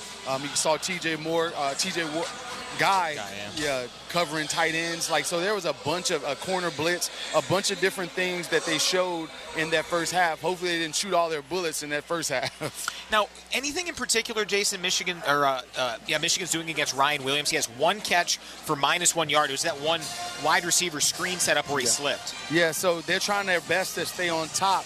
They had a few double moves called for him, but they know that he's speed and they're playing him as such. So the corners are giving them more cushion, and they're not trusting their concepts. When you can just run a stop route with Ryan Williams, they want the big play, and they're not taking what the defense is giving them, and that plays into our hands. Jack, your impressions of what you've seen from Michigan's defense? Yeah, look, we took advantage of the rain early on. Alabama got messed up by it, created their own problems. We took advantage of that, then we created problems for them, had short fields, were able to get points out of it. A little bit concerning the last two possessions. They were able to march down the field a little bit at will and find ways to get points. I think that hopefully, halftime comes at a good time. They can settle in, figure out what works for Alabama there at the late part of the second quarter, make some adjustments, come back out here. I think, like you guys were talking about, Wink's ability to make Jalen Milroe have to think a little bit, make bad and decisions. some mac and cheese for lunch, y'all. There comes a sack. There comes on a New Year's Eve day. Make up a pass. Something Shout like out that. to the So COO. hopefully make some adjustments because Alabama started to figure things out a little bit once the weather got better. Yeah, so they have this play where it's like a delay, so they'll send the slot receiver up the seam, and now both guys are taking it, and they have a guy on the sideline that they're throwing the ball to. They have to make an adjustment in zone for that. Jack, how about the offense? You look at the running numbers in Michigan with a pretty even split in terms of how they're handling their running backs. Jordan Marshall, 9 carries, 31 yards. Benjamin Hall, 9 carries, 21 yards. Remember, 3 of Michigan's first 4 drives started in the Alabama red zone. Right. So I don't know how much to make of it. How would you assess, especially that ground game, the line of scrimmage battle with a new look O-line? Yeah, it's okay. It's not great. It hasn't had to be great because we got the ball in such good field position, particularly in the first quarter there. They're running the ball well. They're taking care of the football, which is going to be key to winning this game, is don't make any mistakes offensively. They're going to be content to ground and pound 2 yards, 3 yards, and then when they have to put the ball in the air, find a way to get a first down, extend drives, and just keep doing that. Keep chewing up clock, keep owning the possession, but you're going to have to make a play from time to time. Fred Moore looked great in that first half. That's the first time we saw him really all year stand out to me. I like Coach Casula's looks at trying to get him the ball. Look for the tight ends in the second half, too. You're going to have to complement the running game because it's really not explosive right now. So if you're just going to take 3 plays to get that first down, you got to put it in the air. Fred Moore looking good so far. Look for those tight ends. Right, it's kind of been the Moore and Moore show, hasn't it, Jason? Derek Moore has 2 sacks in this one, plus the Fred Moore TD. Yeah, Moore and Moore right there. Sounds like a law firm, right? Yeah, so I like what Fred Moore is doing, and they're getting him the ball in time and in space most of the time so he can make some yards after the catch. But here's a wrinkle that I think we have to make is to start to throw the ball on early downs. I know we like to get into a comfortable situation on 3rd and 5 or 3rd and 4, whatever it is, but I think we have to take more chances, play action, more chances, naked, move the quarterback outside of the pocket on first down because they are loading the box knowing that Michigan has those tendencies, and I think you can devise some type of scheme down the field or some open receivers on that down. Yeah, Jason, I agree. I think now that the weather's gotten better and they're going to have to drive the length of the field versus the first quarter where they only had to get 5, 10, 20 yards at a time to put up points. I think with Coach Casula's mindset in the second half, okay, the field's better, we can try some different things. They really haven't gotten much into the playbook to this point in the game, I would bet. So I think, they have to have the mindset now in a one-possession game that they have to go attack. They have to go on the offense. They can't play soft. And let's look for some creative plays out there. My favorite stat from this one, and it'll be critical in the second half, take out, before that 41-yard run from Jalen Milroe after the Sharon Moore timeout, Jalen Milroe had overall, other than that play, had minus 27 rushing yards. He has 11 carries, 14 yards, and a high of 41. That's remarkable. Yeah, well, you can credit that to sacks, right? And they're going to have to continue to do that. It's been the blueprint. Every big game for Michigan, this defensive line has got to get pressure on him, confuse him, get back there, rattle him a little bit, make him get the ball out quick. Yeah, right now it's all about the explosives, and I talked about that before the game. If we can limit the explosives, if they can have less than 3 explosive this half, we can win this game, but we have to stop these explosive plays. Yeah, take out the 41-yarder and the 3 sacks, 7 carries, 8 yards for Milroe. We'll see if that can continue in the second half. That's the Jermaine Alexis of Ann Arbor halftime show here from the ReliaQuest Bowl, with the Wolverines leading it by a score of 16-10. Jermaine Alexis of Ann Arbor, proud partner of University of Michigan Athletics, lexusofannarbor.com. Before we continue, let's pause 10 seconds. Station identification. This is Wolverines football from Learfield. Join me, Dusty Dvorak, and Danny Cannell Monday morning at 6 Eastern as we break down all the action from the weekend on SiriusXM College Sports Radio, Channel 84. Wolverines, a 16-10 lead on Alabama. Second half comes up with Doug Karsh, John Jansen, and Jason Avant next. This is Michigan football from Learfield. U of M football at the Big House is brought to you in part by AbsoPure, the official bottled water of Michigan Athletics. Stay hydrated all season long in the stands or on the go with AbsoPure all-natural spring water. Find AbsoPure in retailers across Michigan or have water delivered direct to your home or office with their convenient delivery service. Hydrate like a Wolverine with AbsoPure, the official bottled water of Michigan Athletics. Visit absopure.com/go blue or call 800-4-ABSOPURE to learn more. Subscribe to the official podcast home of Michigan Athletics and Go Blue Podcasts on Apple Podcasts, Spotify, or wherever you get your podcasts. This is the Michigan Sports Network from Learfield. Just like your favorite sports team, you need a solid defense to protect your home and business. Whether you're tackling unexpected accidents, fouls, or fumbles, Lake Michigan Insurance Agency and Michigan-based Frankenmuth Insurance are on your team. Visit Lake Michigan Insurance Agency today at www.lmiainsurance.org. That's www.lmiainsurance.org. Toyotathon is on. Our biggest event of the year is better than ever with our biggest and best selection, including the best-selling Toyota Camry. It's all hybrid all the time with available all-wheel drive. Now through January 6th, you can lease a Camry LE from just $259 a month for 39 months with $32.99 due at signing with approved credit through TFS. Tax, title, and license extra. Call 1-888-36-TOYOTA for details or go to Toyota.com. Toyota, let's go places.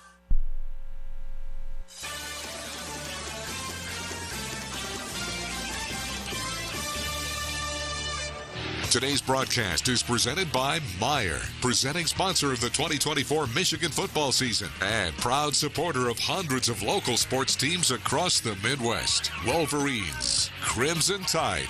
Our ReliaQuest Bowl coverage continues now. 16-10, Michigan on top of Alabama from here in Tampa. We welcome you back to the game, brought to you by Founders Brewing Company, and go downstairs to Jason Avant. Sharon Moore addressing his team in the locker room. Jason, what was the tenor of the message? Yeah, for the offense, and especially offensive line, strain, lean on them.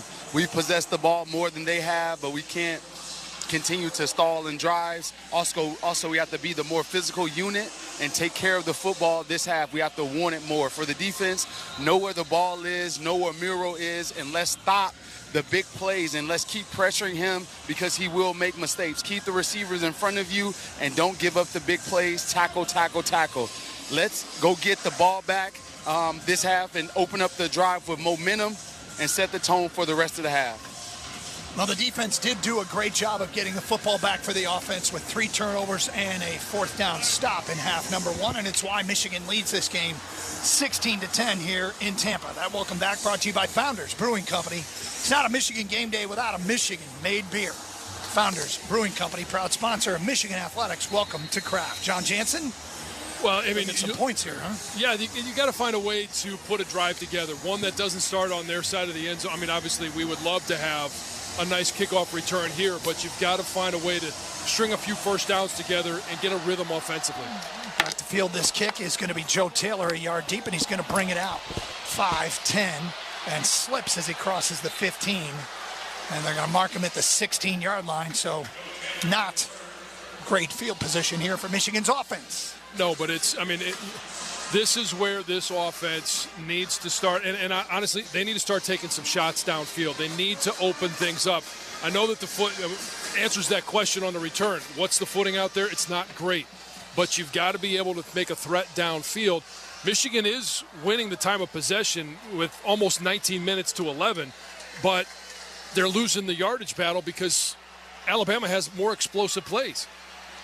Shotgun here for Davis Warren. 1st and 10 from their own 16. A handoff to Jordan Marshall running right, and he's going to get a yard behind the right side of that Michigan offensive line. The freshman Andrew Sprague and G.O.L. Hottie before he is gang tackled and pushed backwards. Got to get some more push up front, and it's all about pad level. And I know the footing is not going to be great, but it shouldn't matter for offensive linemen. We talked about the cleats for those skilled guys. Jason talked about that 7 studs. Offensive linemen never change their cleats because no matter what you're wearing, all cleats should be in the ground as you make contact and you explode through that defensive lineman. 2nd down and 9 for Michigan. Snap. They'll go pop pass to Samaj Morgan. Handoff to Fred Moore on a reverse across the 20 out to the 21-yard line. A little misdirection there. And the Wolverines will be looking at a 3rd down. Yeah, I'll take it. It's manageable 3rd and 5 now. You get stalled on 1st down. You got to do something on 2nd down to create an opportunity to convert. And, hey, if it takes razzle-dazzle, if it takes whatever it does, you've got to find a way. Simply get that first down, then you can worry about stringing them together. 3rd and 5 for Michigan. This was Colston Loveland time all season long.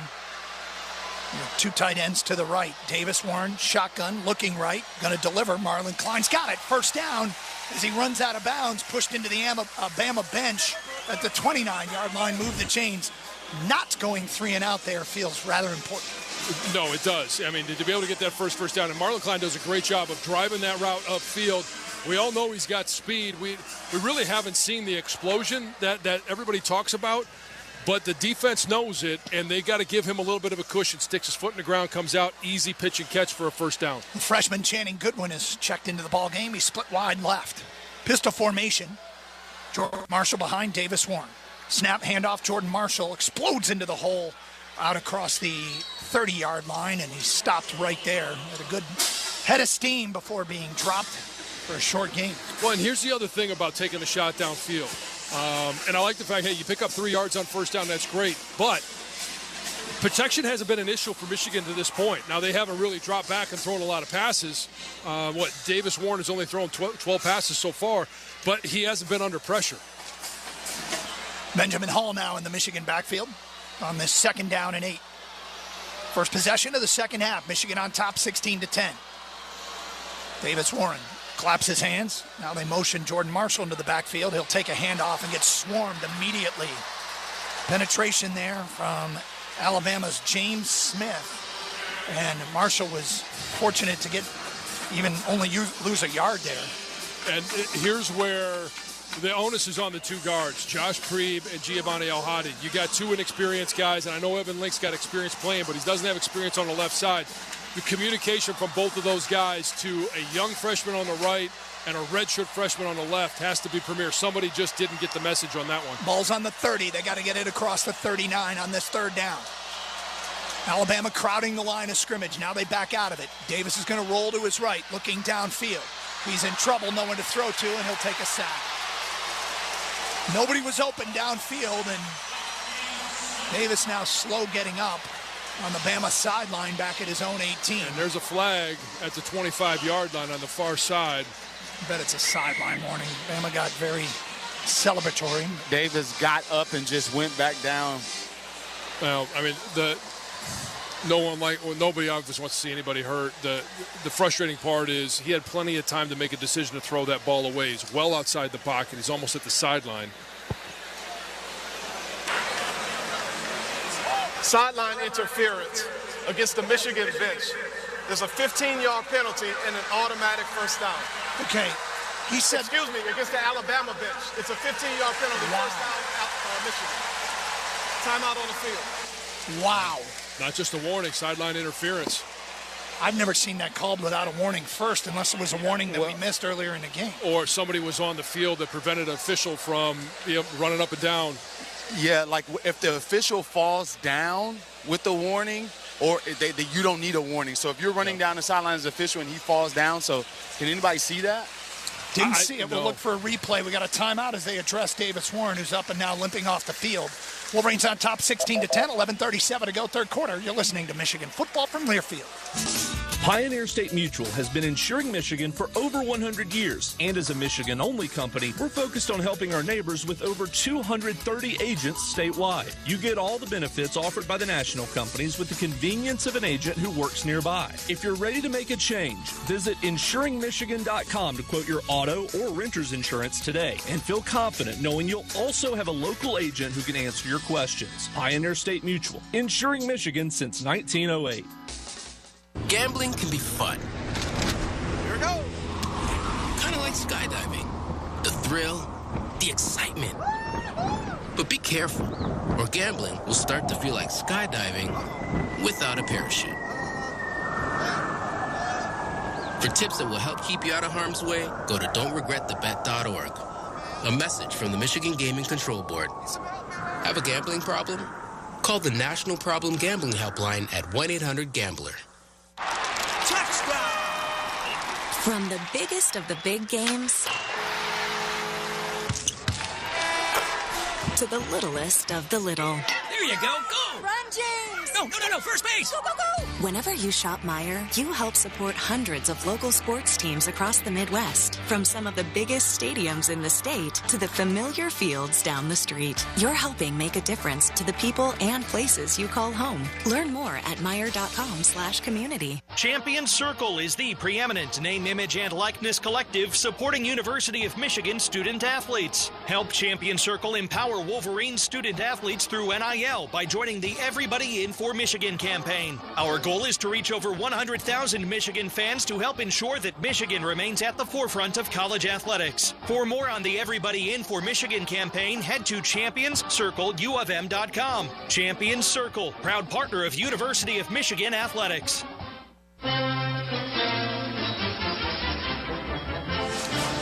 Of course, John Jansen, Jason Avant back at Raymond James Field. Davis Warren off the field now. Alex Orji in at quarterback. They have warmed up Jaden Davis, the freshman, who's played one snap in his collegiate career. The handoff to Tommy Dunlop against Northwestern. Tommy took it to the house. Good luck to Tommy at Eastern Michigan. Yep.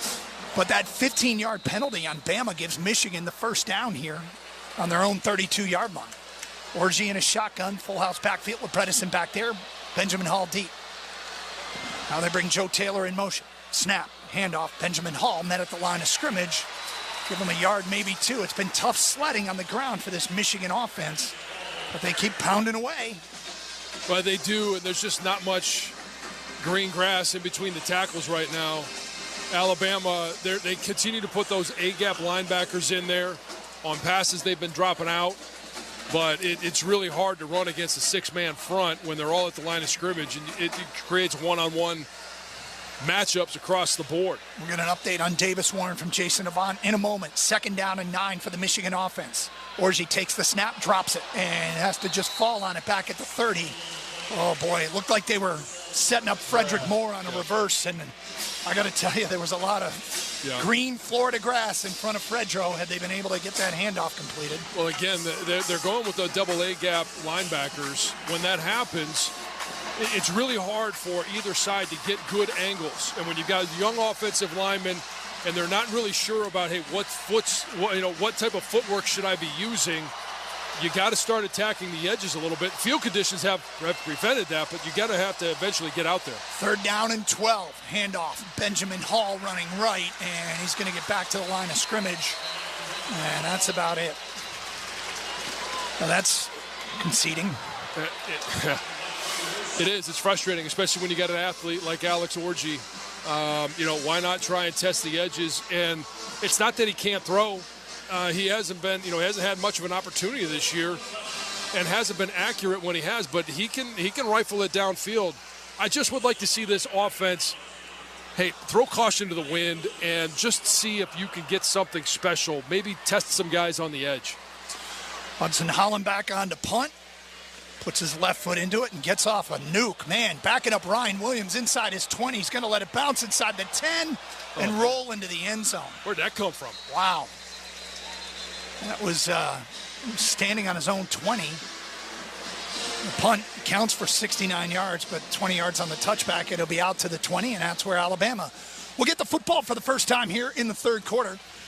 trailing 16-10, 9:24 to go in quarter number 3.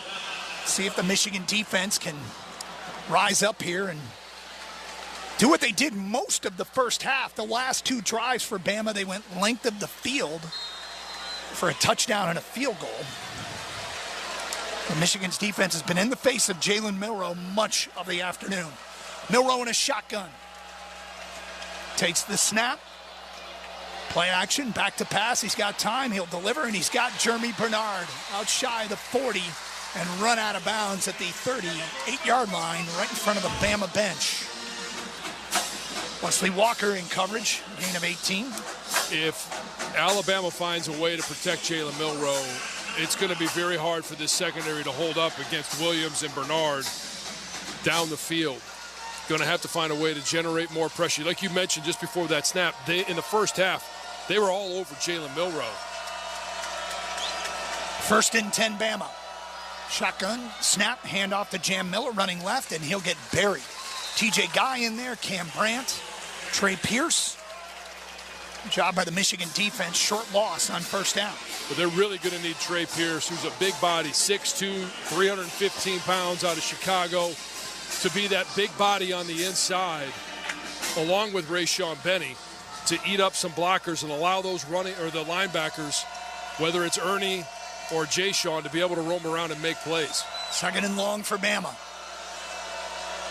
Milroe takes the snap, back to pass. Here comes a pass rush. He bails out of there. Down he goes.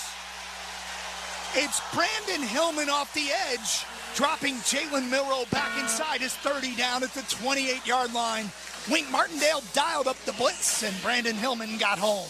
Brandon Hillman is one of those players that's recruited as an athlete. They can use him anywhere on the defensive side of the ball, as an edge rusher, as a linebacker, as a safety. I'm really excited. We talked about different guys that we're excited to see going into spring ball and into next year. Brandon Hillman is certainly one of those guys. 3rd down and 20 for Bama. 7:45 to go, 3rd quarter. Michigan on top, 16-10. Wolverines crowding the line of scrimmage. They bring a blitz. Milroe back to pass. He's got all kinds of time, but he's going to have to dump it off underneath to his tight end, who goes over a man and gets knocked out of bounds. Well shy of the first down. C.J. Dupree at the 38-yard line, back to the original line of scrimmage. It'll be 4th down and 10 for Bama, and they'll send down the punt unit. I always wondered what it would be like to hit one of those guys midair. Derek Moore's the one that catches them. I mean, he hurdles one player, but then Derek Moore catches them in midair and knocks them out of bounds. That's got to be fun. Samaj Morgan standing inside his 20 will let this punt go over his head. It bounces inside the 5 and into the end zone. And Michigan will get the ball at the 20-yard line. And Jason Avant, any word on Davis Warren down below? Yeah, I think that he's going to be done. I seen him change the helmets out, and he ran on the sideline and then shook his head like no. So I don't think that we're going to see him. Well, it'll be Alex Orji's game, and maybe we'll see the freshman, Jaden Davis.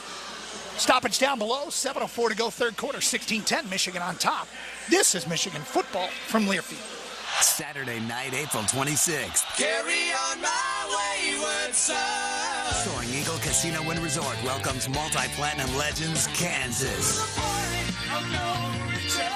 Tickets start at $47 and are on sale now at the box office or online at etix.com. Don't miss Kansas Live. Another Fork in the Road tour at Soaring Eagle Saturday, April 26th. More at SoaringEagleCasino.com. The excitement, the passion, the tradition. Look at those Wolverines! This is Michigan football from Learfield. It's time to light up the season during the Ford Get Holiday Ready sales event. And right now, enjoy limited time offers on our full lineup of Ford vehicles, like the 2024 Ford F-150. Returning AZ Plan lessees can lease a 2024 Ford F-150 XLT 4x4 Super Crew for $299 a month for 24 months, with $3,849 due at signing.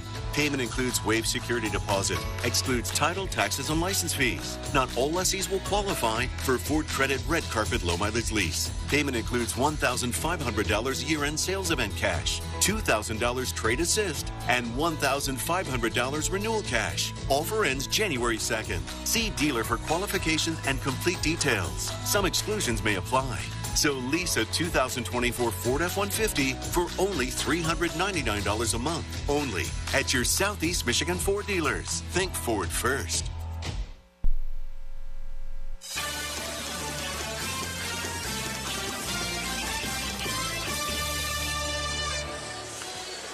Hey, when you're out of town and want to keep up with live college sports, be sure to download the free Varsity Network app, available for both Apple and Android.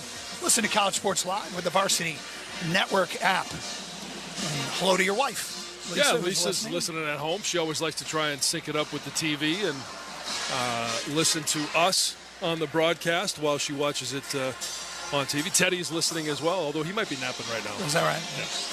And honestly, it feels like kind of the offense is napping as well, so maybe they'll both wake up at the same time. I'll give a shout-out to, domestically, Cousin Brady listening in San Diego. Internationally, I got Cousin Mikey listening in Toronto. All right. International broadcast. We like it. Yep. Here we go. Michigan with the football back at a 16-10 lead. Here in the ReliaQuest Bowl. This used to be the Hall of Fame Bowl originally. The Outback Bowl, where they serve bloomin' onions at halftime. Oh, man, I miss those days. Michigan in the Hall of Fame days beat Alabama on a fourth down touchdown pass from Demetrius Brown to John Colasar, 28-24. Can they pull off another win over the Crimson Tide, leading 16-10? Orji takes the snap. Benjamin Hall breaks a tackle. Check that. Jordan Marshall across the 30. Some tough running from the freshman. And give him a first down and a gain of 12 yards. He avoided the initial defender, which was a corner coming off the edge. Nice job by getting through there. And all he needs at that point is a little bit of a sliver of light, and he finds it. And maybe that's what it takes for this run game to find a little bit of rhythm. Longest run by Michigan today. It's Marshall again, trying to get outside and gets tracked down from behind, but we got a flag back at the line of scrimmage. That's in an ominous place for an offense. Yeah. It was a gain of 4 for Marshall. I think they're going to get Josh Preeb. Personal foul, face mask, number 80, offense, 15-yard penalty, first down.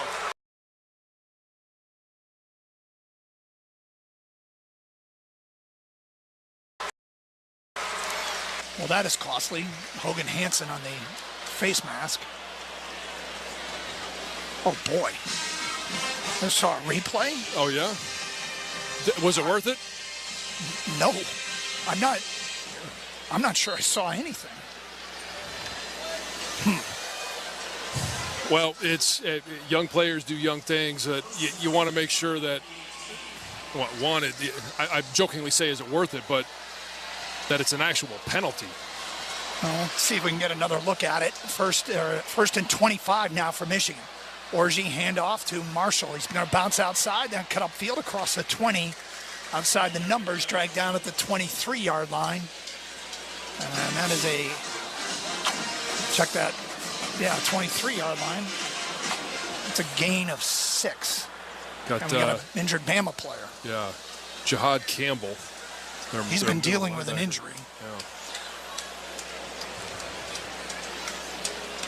They already lost their best linebacker, and Deontay Lawson to injury, and now Jihad Campbell overcoming. He was banged up coming into this game, and now he will have to check out. Grant Newsom's going to gather the boys together, talk a little bit about what they need to see here on second and 20? Yep. We never did get a good replay of that face mask call. Well, the goal here is to at least pick up half of this. You want to be able to make it 3rd and 10 or less to make it a little bit more manageable. So, and I'd really like to see whether it's Samaj Morgan or Peyton O'Leary, something across the middle. Michigan really hasn't attacked the middle of any defenses at any point this year. Shotgun for Alex Orji. Alabama crowding the line of scrimmage. Snap, handoff up the middle. It's Benjamin Hall, and he gets a yard. 2nd and 20. I'm frustrated with, as passive as this offense is, at some point you're going to have to take some shots. You're going to have to do something to create a little bit of spark for the offense. 3rd down and 19. Michigan only has of the players suiting up today, they only have 10 plays of 20 yards or more. And the Wolverines leader in that category today is Alex Orji with 3 of them. And he's back to pass, fires. He's got Samaj Morgan. He's going to need some blocking. Turns upfield at the 25 and fights forward to the 30, well shy of a first down. I think the ball ended up coming free, and Samaj ended up falling on it again. Ball did get out, huh? It's on the far side of the field. But you have one really nice run by Jordan Marshall, and you think, hey, we're starting to maybe find a little bit of rhythm, maybe to wear some things, wear that defensive line down, but then there's no follow-up. Hudson Hollenbach on to punt, and he gets off a punt that's headed towards the Alabama bench, and it's going to bounce out of bounds. At about the 35-yard line, we'll see where they spot it. And Michigan nursing this 16-10 lead with 4:33 to go here, third quarter, goes back on defense with this 6-point lead here in Tampa. This is Michigan football from Learfield. If your day sounds like, we need the report ASAP. You deserve Modelo. If you've persevered through, you deserve this rich golden lager with a crisp but refreshing taste. Or if you overcame, 2 more reps, 2 more. you deserve this ice-cold reward. Modelo, the Remarkable Fighter. Drink responsibly. Beer imported by Crown Port Chicago, Illinois. Hey, Michigan, let's go big. I'm Herman Moore, Lions All-Pro wide receiver, and I'm talking real big-time winning on the hottest slots and table games on one incredible app, Eagle Casino and Sports. Sign up now and get up to $1,500. That's right. We'll match your deposit for up to $1,500, and you'll get 100 free spins. Eagle Casino and Sports. Made in Michigan, made for Michigan. Must be 21 or older in Michigan to play. With the enhanced engine performance and fuel economy of newly reformulated Tri-Clean gas from Citgo, you're good to go. But good to go where? Exotic bird shopping? To your Tuesday night bowling league? Woo! That's a turkeys. Good to go try your luck at bingo. G32. Good to go to a lumberjack competition. I'm going to move my car. New top-tier Tri-Clean gas from Citgo. The most advanced fuel we've ever made. Now you're good to go. This season, Abbott and the Big Ten teamed up to host the first ever conference-wide blood donation competition to help fight the greatest blood shortage in a generation. The We Give Blood Drive helps save as many as 60,000 lives, thanks to alumni, students, and Wolverine fans like you. But the need for blood donations doesn't stop here. Go to big10.org/Abbott to sign up to give blood and save lives. Abbott, proud partner of the Big Ten Conference and Michigan Athletics. We're live from Tampa, Florida for Michigan's bowl matchup with Alabama. Today's broadcast is presented by Meijer, presenting sponsor of the 2024 Michigan football season and proud supporter of hundreds of local sports teams across the Midwest. It's the 7th time Michigan and Alabama have met, each team winning 3. The Wolverines winning the most important one last January 1st in the Rose Bowl, propelling them to the national championship game. This is also the 19th bowl game Michigan's played against an SEC team. They are 9-9 going into this game against SEC teams. John, I got a trivia question for you. Oh, boy. Out of the current SEC, there is only one team in the current SEC Michigan has never played. Has never played? Have they played Vanderbilt? They have. Jason will bring you in. 1st and 10 from the 35. Milroe goes quick pass out to the far side. Williams has it, and he's dragged down from behind at about the 38-yard line. A short gain on first down. John, I think the key word was current SEC, well, so it got to be Texas A&M or Missouri. They played them both. John, you played against Texas A&M. Yes, I did. The Alamo Bowl, 95. I don't know. Well, we know they played Texas, and 2nd down and 6 here for Alabama. Australia from the peanut gallery. Back to passes. Milroe delivers far side. Too tall for Ryan Williams. And Alabama will be looking at a 3rd down. Nice shot by Amir Hall. He's coming off the edge, and when he elevates, it forces Jalen Milroe to throw that ball with a little bit more loft and just ends up throwing it too high. Doug, I need the answer. It is Louisiana State University. LSU. The only team in the current SEC Michigan has never played. 3rd down and 6 for Bama. 3:55 to go here. 3rd quarter, Michigan on top, 16-10. Milroe in a shotgun. Takes the snap. Back to pass. Plenty of time. Setting up in the pocket. Wolverines good coverage downfield, and now the pocket collapses. And down he goes. And the Wolverines defense forces another 3 and out. You want to talk about a coverage sack. That is the definition. I talked about how hard it is to cover Williams and Bernard, all that talent that they have a wide receiver. That was an outstanding job by the secondary. There was absolutely no one to go for Jalen Miller. Even the outlet, the fullback or the running back that had come out in the flat was covered. It just was a great job downfield. Michigan's 5th sack of the day. Samaj Morgan will signal for a fair catch and make it at his 30-yard line. And Michigan will take over, leading 16-10 with 3:12 to go 3rd quarter. But there's a flag back at the line of scrimmage. Boy, Jalen Milroe has just not had any luck against Michigan in regards to protection. He was harassed. He was protected there. Well, he was protected there, but I mean, that's no foul on the play. 1st down, Michigan. The way the Michigan defense is playing, it just feel like a touchdown would put you in such a good spot. And I feel like they're punting and playing defense a little bit here intentionally to try and play complementary football, but at some point you got to set something up and take a shot. Yeah. Alex Orji has a strong arm. Yes. Well, was it Fred Moore? Was it the USC game where he just overthrew Fred Moore by about 10 yards? Yeah. I mean, okay, I don't want to see him overthrow. I don't want to see a ball thrown just to see a ball thrown, but you know he can go deep. And it's kind of a low-risk play, and you're not doing anything offensively anyway. Oh, or even on some of these long 3rd downs. It's just as good as a punt if it's picked off. Orji in a shotgun from his own 30. Snap. Handoff. Benjamin Hall up the middle. And check out, it's Marshall again across the 35 out to the 37-yard line. A gain of 7 yards on 1st down. Boy, it really looked like he was close to breaking that one. We'll take 7 yards, but, man, if they could find a way to get to that 2nd level with some of the linemen or even one of the receivers, dig out that safety, you got something big brewing there. Bray Hubbard, the safety that made the stop, he's having a day. They're playing without Devonta Smith, Malachi Moore, and Keon Sabb, the transfer from Michigan. All safeties out of this game. 2nd down and 3 for Michigan. Orji takes the snap, the handoff to Marshall. Running right, he's got the 1st down across the 40, and he plows out to the 42-yard line. This freshman's starting to get in a bit of a rhythm, isn't he? Yeah, he is, and I love the fact that they put Max Bredesen at that tight end position, hand on the ground. When he comes off the ball, I guarantee you every defender has their eye on where Max Bredesen is, because where Max goes, the ball goes. I've said that all season long, and he is just terrorizing that defensive front. What did Sherrone Moore call him this week? The hammerhead? Yep. Shotgun. Orji's going to throw. Fires it to Samaj Morgan, and he gets hit at the 40.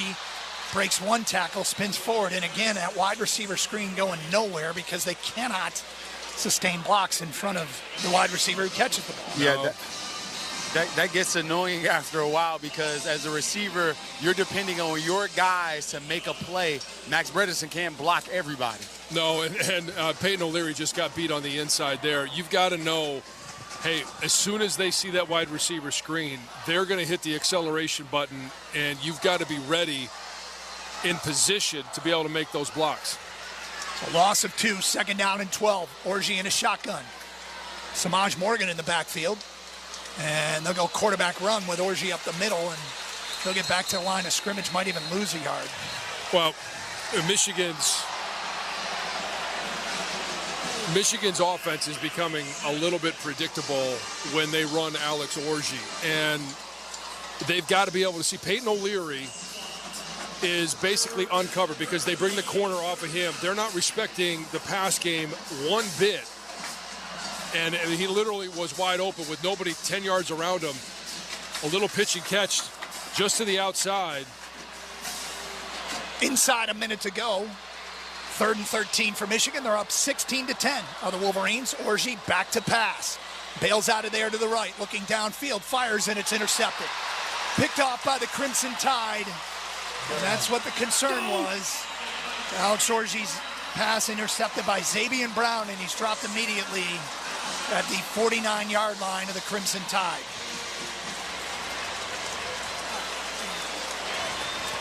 As a receiver, you got to play as much defense as you can. If you got to dive at that ball in order to knock it down, that's what you do. Well, that was young Hogan Hansen, the intended target.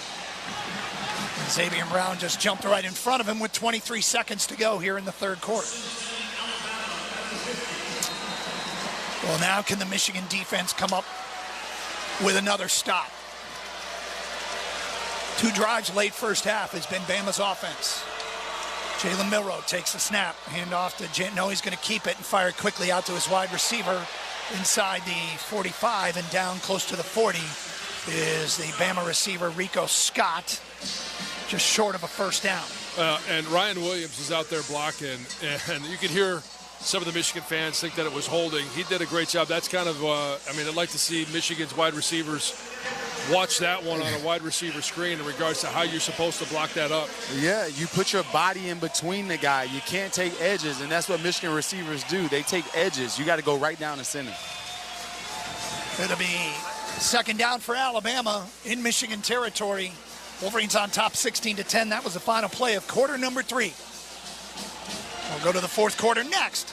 This is Michigan football from Learfield. When it comes to visitors, Ann Arbor wants you. You as you are. You as you want to be. We're a place for originals, unlike anywhere else. We are creators, innovators, and visionaries. We're a world-class spot for arts and culture, where you'll find the trailblazing as well as the traditional. We're home to a global dining scene, and we're a year-round outdoor oasis. You're an original. We love that. We invite you to see yourself in Ann Arbor. We urge you to be yourself in Ann Arbor. Visit annarbor.org for more.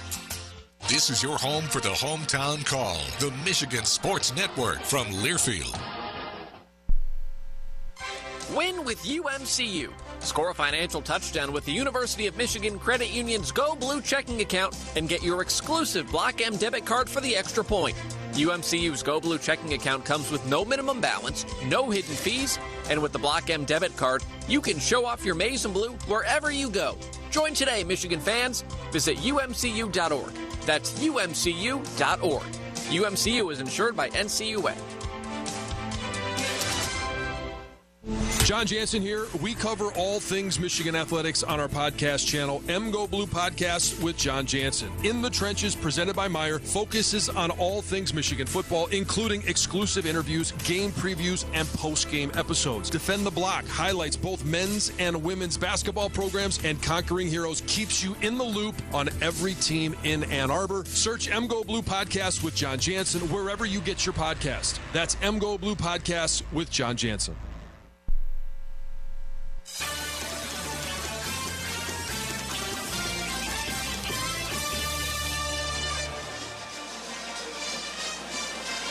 Doug Karsch, John Jansen, Jason Avant back here at the ReliaQuest poll. Alabama with the football, second down and 1 from the Michigan 41-yard line. Wolverines on top 16-10. Third quarter stats, Michigan actually now has more first downs than Alabama, 10-9. Wolverines have 141 yards of total offense. Alabama 185, but 161 of their 185 yards have come in 2 possessions. Yeah. The other 9 possessions have produced 24 yards. Well, and here's the thing. Michigan has possessed the ball. And, right now, 2-1 in terms of time of possession, nearly 30 minutes to 15 minutes for Alabama. But they have absolutely nothing to show for it. Meanwhile, that third quarter, well, I guess we could call it a slugfest. Michigan had 32 yards of offense. Alabama had 22 yards of offense. The good news is we keep talking about it and we keep focusing on it because it's real. How does this game impact the New Mexico game to start next year? Right. Love what we see from this young Michigan defense.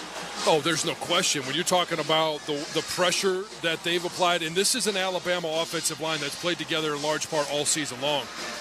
And to be able to have, like, Derek Moore with a couple of sacks, continuing to put pressure on this on Jalen Milroe, has been the key for this Michigan defense. Watch out for Bama taking a shot here on 2nd and 1. They got Mbakwe in the game. He's a defensive back playing offense today. They're going to go QB run with Milroe. He'll get the first down, put his head down to the 37-yard line where Derek Moore and Jaden Hood lead the Michigan tacklers. First down, Alabama. Well, when you're challenged offensively, a big stat is FGA, field goal attempts. Yeah. Hold Bama to field goal attempts. Well, and so you mentioned the field goal attempts. That drive, the 90-yard drive at the end of the first half, while it did zap a little bit of the momentum Michigan had going into halftime, the defense did stiffen up and only allow a field goal. Milroe now in an empty backfield. 1st and 10 from the Michigan 37-yard line. Claps his hands. Go QB run right. Wolverines string it out. Not much there, and it's eventually Amir Hall who finishes him off for no gain. Good job by the Michigan defensive front. Yeah, nice job by Amir Hall because the defensive front had gotten reached. They ended up pulling a guard to try and get outside the tackle. It looked like they had the Michigan defense flanked, but then there was Amir Hall. He's done a tremendous job of using leverage and forcing everything back into the inside where pursuit is coming. We are early fourth quarter. Michigan leading Alabama 16-10. Crimson Tide now will go with a bunch formation, split wide left. Empty backfield for Milroe. 2nd down and 10. Snap, Milroe back to pass. Gonna dump it off to his running back out of the backfield and getting a couple of yards there before being dropped is Daniel Hill touching the ball for the first time today. Down to the Michigan 39-yard line. I got to tell you, John, they're probably in 4-down territory. Their kicker, Graham Nicholson, has a long of 47.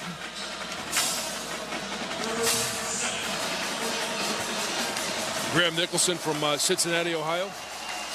I guess it's only punters, right? Yeah. That are from overseas. And Bama's is. 3rd down and 7. Big play here. Michigan fans getting into it. Wolverines showing a 4-man front. We're late in the play clock. Milroe's got to get this snap off, and he does. Back to pass. Looking. Got time. Fires, and it's batted away. Downfield. It's that guy again. Brandon Hillman gets a PBU, and Alabama's looking at a 4th down and 7 from the 34, and they're going to leave the offense on the field. Yeah, I mean, like you mentioned, right, their field goal, if they punt it here, chances are it goes into the end zone. You only end up with a 19-yard net punt, so they're going to try and go for it. Zeke Berry had a pick right there, but he ran away from the ball. 4th down and 7. Here come the fans. Milroe in a shotgun. Takes the snap, back to pass. Wolverines blitz, they pick it up, fires far side, and it is caught, but out of bounds at the Michigan 20-yard line. Right in front of Wink Martindale, who throws his hands in the air. It was Jalen Mbakwe, the defensive back turned receiver, made the catch, couldn't keep his feet in bounds, and Michigan's defense gets their second 4th down stop of the day, and now the clock is coming into play with 12:38 to go in the ball game. Michigan gets the football back at their own 34-yard line, leading 16-10. This is Michigan football from Learfield. You just slept on it funny. I think it's supposed to be that color. It's probably just something you ate. That'll clear right up with some aloe. Some chicken soup will have you back on your feet in no time. Not sure. But Mom will probably know. Don't rely on guesswork. For 85 years, Blue Cross has been providing Michiganders with access to the care and resources they need. And will be ready to help for the next 85 years. Honey, did you pay the rent this month? Because I just received a late notice. Sorry, what's that? Wait, are you gambling online again? Me? No, not at all. If managing the bills and your betting has become a challenge, self-excluding from online gambling or sports betting might be for you. Learn more at don'tregretthebet.org. A message from the Michigan Gaming Control Board. Have a gambling problem? Call the National Problem Gambling Helpline at 1-800-GAMBLER. This is Coke Zero Sugar. Could I be the best Coke ever? Try and taste with your ears. Hear those bubbles? Imagine them tingling on your tongue. Fizzy deliciousness. Listen to that cascading liquid. A mouth-watering waterfall. Irresistibly tasty. Zero sugar. crisp, refreshing, and ice cold. Is Coke Zero Sugar the best Coke ever? Try and decide. Touchdown! From the biggest of the big games to the littlest of the little. There you go. Go! Run, James! No. First base! Go, go, go! Whenever you shop Meijer, you help support hundreds of local sports teams across the Midwest. From some of the biggest stadiums in the state to the familiar fields down the street. You're helping make a difference to the people and places you call home. Learn more at Meijer.com/community.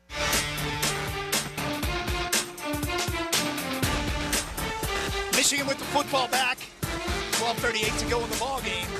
And the Wolverines leading 16-10. Down below, we saw Jaden Davis warm up, and it'll be Alex Orji going back in for the injured Davis Warren. Also out there, they warmed up, was number 19, Bryce Underwood. I know you can't check him into this game. But. Nope. But the future is exciting about what might be happening at that quarterback position. And for Alex Orji, and I know the field conditions aren't great, but he is a threat on the ground. They need to start putting this defense in conflict as to whether he keeps it, hands it off. I'll hand it off here to Jordan Marshall running left. He gets the corner across the 35 out to the 38 and ridden out of bounds. Deep into the Bama bench, no flag. And it's about 4 yards. Here's the thing, too. You're up 16-10. Yeah. You've got maybe the best kicker in the country. Right. If you could get into field goal range and go up 2 scores. Yep, exactly.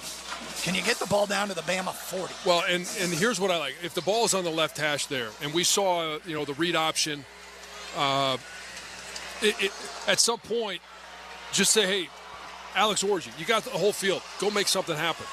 Second down for Michigan. Orji hands it off to Jordan Marshall running right. He's got a seam, 40, 45. Jordan Marshall breaks a tackle at the 50. Jordan Marshall run out of bounds into the Michigan bench at the Bama 41-yard line.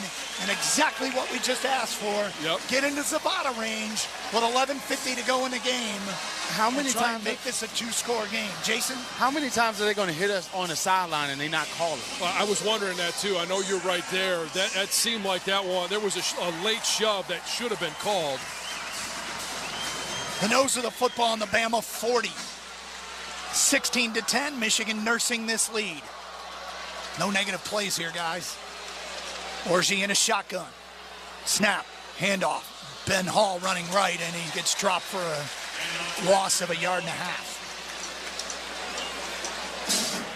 Well, it's super conservative, but they're protecting field goal range here a little bit, even though it's a long one.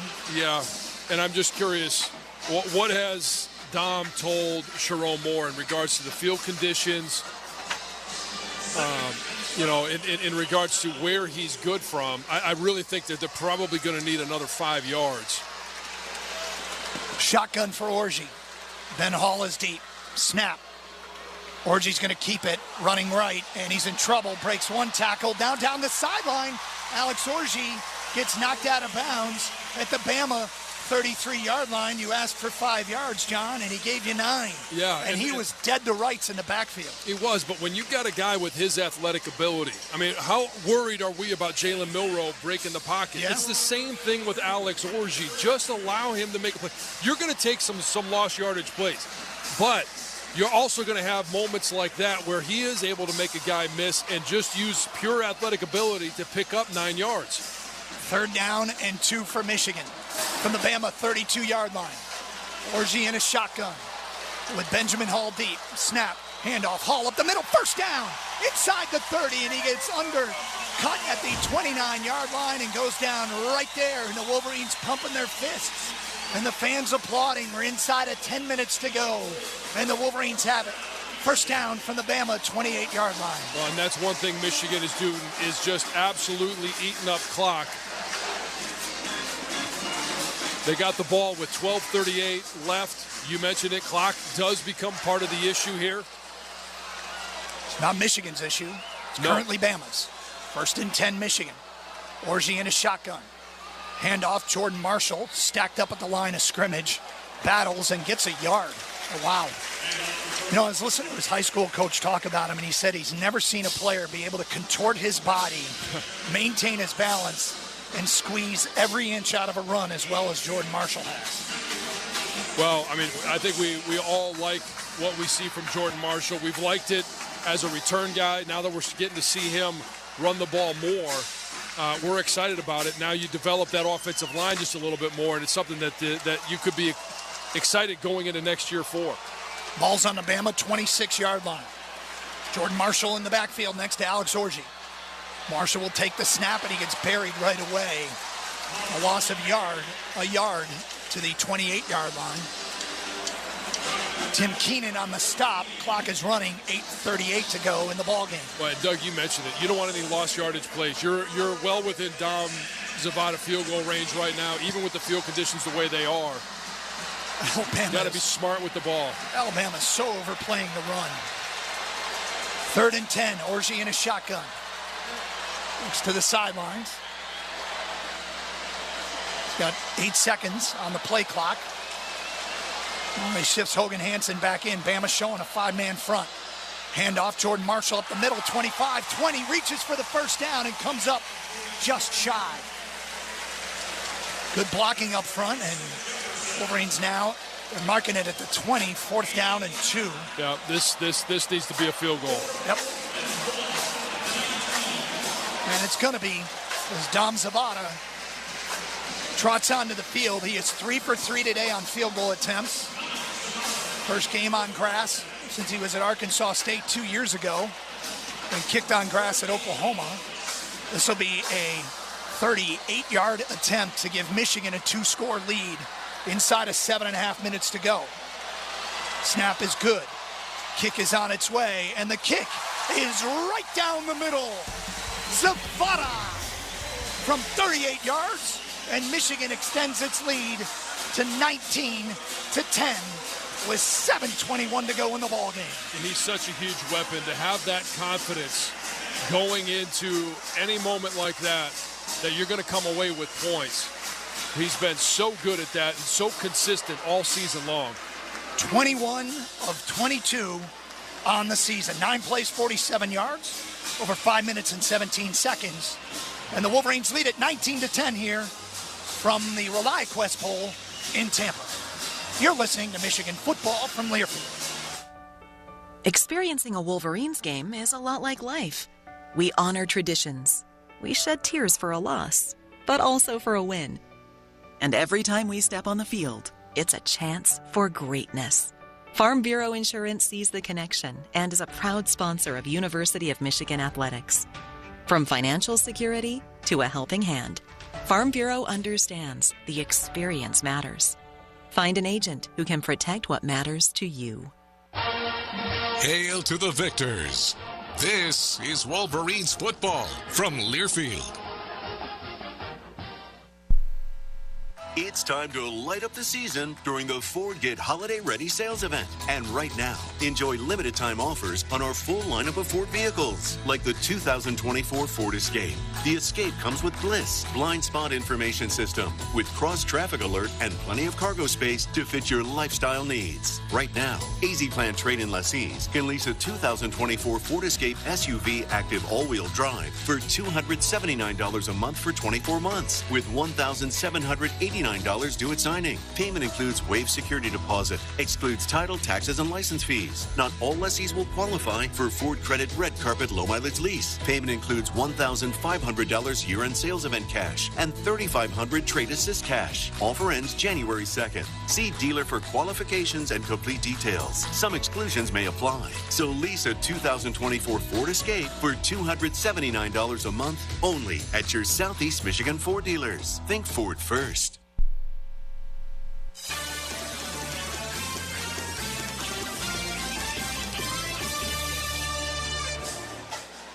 Doug Karsch, John Jansen, Jason Abbott back in Tampa, Michigan on top of Alabama, 19-10 with 7:21 to go in the ballgame. Alabama will get the football back following another clutch field goal for Dominic Zavada, who's 4 for 4 in this game. John was mentioning during the break that he's getting a little hungry, and I want to offer you something that the Wolverines, when they went to Busch Gardens, they fed the giraffes. Oh, did they? What, Yep. carrots? And in less than a minute, one giraffe ate 3 heads of lettuce. John, how far back would we have to go to track your consumption of 3 heads of lettuce? Oh, decade at least. Jason, does this surprise you at all? John, hey, listen, he's a big fella. He had to eat. John would go to see the Lions get fed at Busch Gardens. That's right. Yeah. Meat eaters. Speaking of the Lions, we had our first Jared Goff chant down below. Oh, I didn't hear it. Yeah. 19-10, Michigan on top. Zavada will kick off from left to right, and this one will sail well into the end zone and be a touchback. And Alabama will take over at the 25-yard line, trailing by 2 scores. Well, there you go, Jason. He found the middle of the field. He has a leg, so get it out of the back of the end zone. Of course, he has kickoff duties with Tommy Doman entering the transfer portal. Yep. Now you can hear the crowd get behind this Michigan defense, who's been really good, except for that one drive to end the first half. 1st and 10, Bama from the 25-yard line. Milroe in an empty backfield, back to pass. Delivers, and Jam Miller's got it at the 28. Can't get away from Jair Hill, and then gets blasted by a late-arriving Ernest Hausman. Jair Hill was like, wait. Yeah, I think Jair Hill is the one that took that shot. Yeah. What just hit me? Alabama going quickly, lining up in a shotgun. Snap, handoff, Jam Miller up the middle, across the 35, out to the 40, where Wesley Walker tries to rip the football out, but drops Jam Miller at the 43-yard line. First down for Alabama, 6:48 to go in the ball game. Michigan up 9. It's not the first time Alabama's gone tempo, and Michigan was not lined up. They probably had half the guys that were lined up and available to make a stop on that play. Bama substituted, so Michigan will as well. 1st and 10, Bama from their own 42.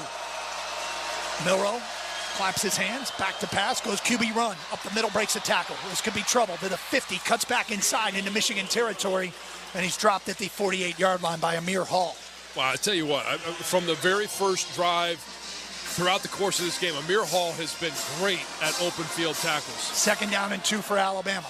Snap, handoff, Jam Miller, and he's met in the hole and gets pushed forward by the O-line, and it was good enough for a first down as they move the scrum across the line to gain the 47 of Michigan. Clock running, 5:52 to go. Wolverines up 9. And I'm surprised that Alabama, they caught Michigan off guard with that tempo, a hurry-up offense, that they're not doing more of that. 1st and 10 for Bama. Milroe back to pass. Michigan blitzing. Milroe's going to let it go deep. Throws it downfield and incomplete. He was looking for his wide receiver. No, Jeremy that Bernard. is so late. You got to be kidding me. Did we get a late hit on Milroe? No, Jay Sean Barham hit him right as he's throwing the ball, and the official waited until that ball was incomplete to throw the flag.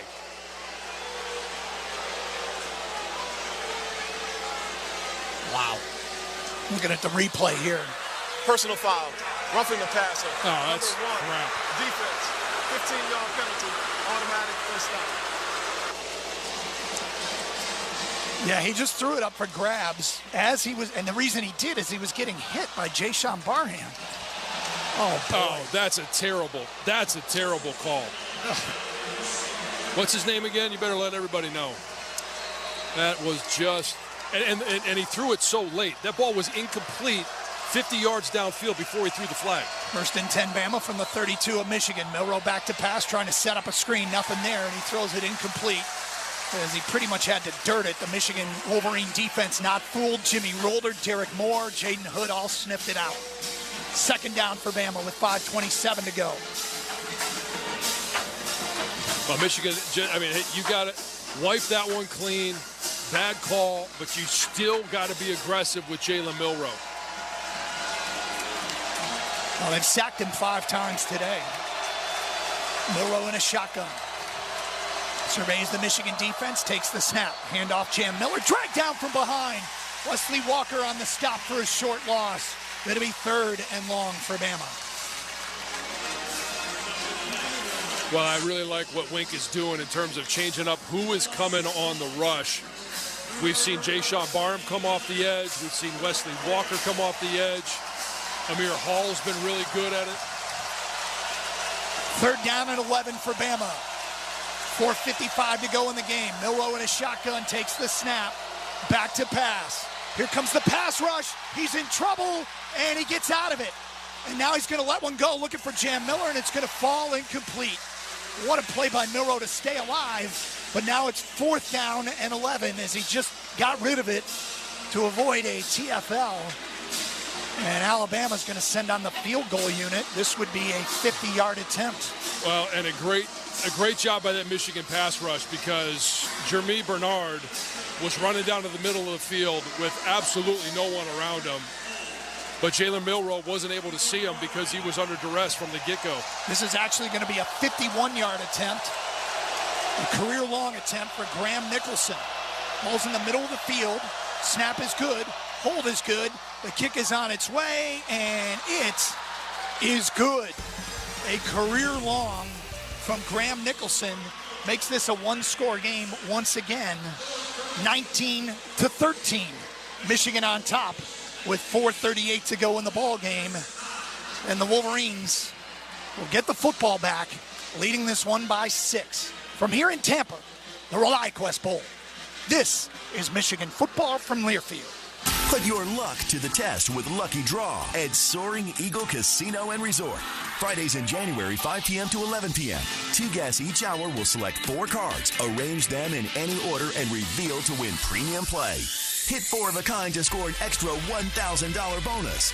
Play your cards right and win a share of $147,000 in premium play. Soaring Eagle Casino and Resort. Your getaway reimagined. Visit SoaringEagleCasino.com for complete rules and details. With the enhanced engine performance and fuel economy of newly reformulated Tri-Clean gas from Citgo, you're good to go. But good to go where? Exotic bird shopping? To your Tuesday night bowling league? Woo! That's a turkeys. Good to go try your luck at bingo. G32. Good to go to a lumberjack competition. I'm gonna move my car. New top-tier Tri-Clean gas from Citgo. The most advanced fuel we've ever made. Now you're good to go. Are you interested in a career in metals and plastics distribution? Join the Alro team. Alro Steel and Alro Plastics have over 3,000 teammates in 80 locations covering 16 states. At Alro, you will receive extensive upfront training with many opportunities for advancement. Our core values include loyalty, honesty, and integrity. We offer competitive compensation and an excellent benefits package. Apply today at careers.alro.com. At Greenleaf Trust, we're prepared to help you win. Our clients, having achieved financial success in their own endeavors, come to us not for what they already know, but rather to benefit from our considerable expertise. With a nearly 100% client retention rate and specialized wealth management disciplines, Greenleaf Trust's Michigan-rooted team helps clients play the long game from one generation to the next. A brighter future begins at greenleaftrust.com. Today's broadcast is presented by Meijer, presenting sponsor of the 2024 Michigan football season and proud supporter of hundreds of local sports teams across the Midwest. Let's head back to Tampa, Florida for more of the Wolverines and the Crimson Tide. Let's pause 10 seconds for station identification. This is Michigan football from Learfield. Hey, this is Pete Pistone. Do you know that SiriusXM has a channel dedicated to nothing but the Big Ten? It's SiriusXM Big Ten Radio. Just head to the SiriusXM app and search Big Ten. All right, setting the scene here at Raymond James Stadium. The kickers have accounted for all the scoring here in the second half. Dominic Zabata, 38-yard field goal, gave Michigan a 19-10 lead. But Graham Nicholson just connected from 51 yards, a career long. And that's where we sit, 19-13, Michigan on top with 4:38 to go in the football game. Well, Michigan's last drive was just a little bit over 5 minutes. If we could get a repeat performance of that one, we'll put this one to bed. Connor Talty will kick off. Samaj Morgan deep this time, and this one will go out of the back of the end zone, and Michigan will take over from the 25-yard line. You'd love to churn out a couple of first downs here. eat up some clock. I mean, you love to go score a touchdown. But yeah, but the key, I mean, if they're playing complimentary ball and they don't want to put Alex Orji in a position where he might throw in another interception, then yeah, you've got to find a way. But you've also got to be creative with how you use Alex Orji because they are loading up the box. Now, Jordan Marshall's been able to find in the last couple of drives a couple of nice runs. True freshman, 21 carries, 98 yards. From the 25, Orji takes the snap. Hand off to Marshall, running left, and he'll get a yard, maybe 2 out to the 27, which would put him at 100 even, and now we got late flags. Well, this could be big. It was well after the play was over. Wolverines are pointing at Alabama. Marshall's saying a face mask. After the play was over, unsportsmanlike conduct, number 15, Alabama. That is his first unsportsmanlike conduct foul of the game. It's a 15-yard penalty and an automatic first down. Yeah, we'll take that. Justin Jefferson, the transfer from Pearl River Community College, gives Michigan 15 yards and a first down, and the clock is running with 4:25 to go in the game. Well, 4:25 to go in the game, and you're just a little bit closer to Dom Zavada field goal range. Wolverines break the huddle with 15 seconds on the play clock. Now they're at 9 seconds. Orji in an empty backfield. They shift Jordan Marshall into the backfield. Snap. And it'll be Jordan Marshall running right, and he gets dropped for maybe a yard loss, which would take him back under 100 yards. Well, I mean, we all know what the game plan is, and that's going to be continue to pound. But at some point, we saw it in the last drive, Alex Orji is going to be asked to make a play with his feet. Clock is running, 3:37 to go in the game. Michigan leading by 6. Second down, they're calling it 2nd and 10. Wolverines with the football in their own 42. One more first down, and Alabama could be in a world of hurt. Well, we'll see. They scored very quickly at the end of the first half. Snap, handoff. Benjamin Hall this time, and he is stacked up right at the line of scrimmage. Clock running, 3:13 to go. Well, this is where, you got to make sure that you are taking every second off of the play clock. And now you're in a position where you're going to need somebody to make a special play. Because I doubt that they put the ball at risk by having Alex Orji throw it. It's 3rd down and 9 for Michigan. They've got to get the ball across the Bama 48-yard line. 2:40 to go in the ball game. Orji takes the snap. Will hand it off to Hall, running right out to the 45-yard line, and that's where he is down. It'll be 4th down, and Kalen DeBoer will use his first timeout with 2 minutes and 34 seconds to go in the ball game. Yeah, and boy, this offense sure can be maddening at times. But it is an end in a kick. Would love to have a Dom Zavada field goal kick, but it's going to be a punt. Now it's going to be up to the punt coverage team. Make sure you don't let Williams, who is as talented a receiver and return man as you're going to find, make anything happen. Gunner's got to get down the field. Pin them back as far as you possibly can so that you allow that defense to go out there and be aggressive again. And the secondary has played really well. I know that was a big question coming into the game. And other than that drive right before halftime, this secondary has been up to the challenge. Hudson Holenback, who made his debut and hit his first punt of his college career, standing on his own 30-yard line. Ryan Williams standing on his 10. Snap from William Wagner is a good one. Holenback, the lefty, gets off a good punt. Williams ranging over inside his own 10, catches it at the 6, running inside his 5. Then he turned the corner to the 10, to the 15, to the 30. And now he cuts back inside at the 40 and out of bounds at the 46-yard line, 44-yard line of Alabama. A 40-yard punt return with 2:18 to go. You could see him set that up. Yep. And was telling his guys, don't block anybody in the back as he was carrying the football.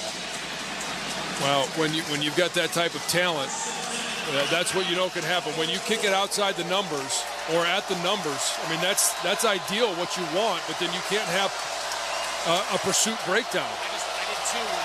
From the 44-yard line, Milroe surveys the Michigan defense, takes the snap. Here comes the rush, delivers, and it's caught short of the 50, and immediately met there by Wesley Walker is the Bama receiver. Ryan Williams for a gain of 5, and we're going to hit the 2-minute warning with Michigan holding on to a 19-13 lead, and Alabama in need of a touchdown here. They've got 2 timeouts, clock stoppage here. We've reached a 2-minute timeout. This last call is presented by Founders Brewing Company, a proud sponsor of Michigan Athletics. It's not a game day without a Michigan-made beer. Founders Brewing Company, welcome to Craft. We'll take a break. This is Michigan football from Learfield. You just slept on it funny. I think it's supposed to be that color. It's probably just something you ate. That'll clear right up with some aloe. Some chicken soup will have you back on your feet in no time. Not sure. But Mom will probably know. Don't rely on guesswork. For 85 years, Blue Cross has been providing Michiganders with access to the care and resources they need, and will be ready to help for the next 85 years. The passion, the tradition, the rivalries. Sirius XM is your destination for all things college sports, and we've got you covered. On Big Ten Radio, there is complete coverage of every school in the conference, including live games, plus 24/7 talk and analysis. So cheer along on the Sirius XM app and listen to your favorite team anywhere. And now you can get 3 months of Sirius XM free. Subscribe now. See offer details at SiriusXM.com/Big Ten Sports. This season, Abbott and the Big Ten teamed up to host the first ever conference-wide blood donation competition to help fight the greatest blood shortage in a generation. The We Give Blood Drive helps save as many as 60,000 lives, thanks to alumni, students, and Wolverine fans like you. But the need for blood donations doesn't stop here. Go to big10.org/Abbott to sign up to give blood and save lives. Abbott, proud partner of the Big Ten Conference and Michigan Athletics. We asked our team, why did you choose to work for Michigan Medicine? Here are some of their answers. Being able to interact with patients, offer them hope, and hopefully giving them care that they couldn't receive anywhere else is the biggest thing. Because it's the best of the best. We have great benefits. We have great leadership. I love what I do. This is the place where you want to be if you're looking to make change. To our team, we say, thank you for choosing us. We shape the future of healthcare together at Michigan Medicine. Doug Karsch, John Jansen, Jason Abbott back in Tampa. 2 minutes to go in the ball game. Michigan leading Alabama 19-13. Wolverines going without Davis Warren most of this second half with a lower body injury. Offense has been somewhat stagnant, but did come up with a key drive that resulted in a field goal. Now Alabama needs a touchdown. And they got 2 minutes to go, 52 yards. And this is where rush lanes are going to really matter because you know they're going to try, Bama's going to try and get downfield with those dynamic receivers. Don't allow Jalen Milroe to escape the pocket and do the damage himself. Michigan showing a 5-man front. Milroe back to pass. Bails out of there to the right. Wolverine dragged to the ground, no flag. Milroe has nobody to throw to and will get rid of it. And Derek Morris turned into the official and like, hey, it was right in front of you. It'll be third down on the incompletion, minute 53 to go. It's unlikely at this point of the game you're going to get a call that they've allowed to go on all game long on both sides of the ball. But I like the fact that Rayshawn Bennett took the correct path.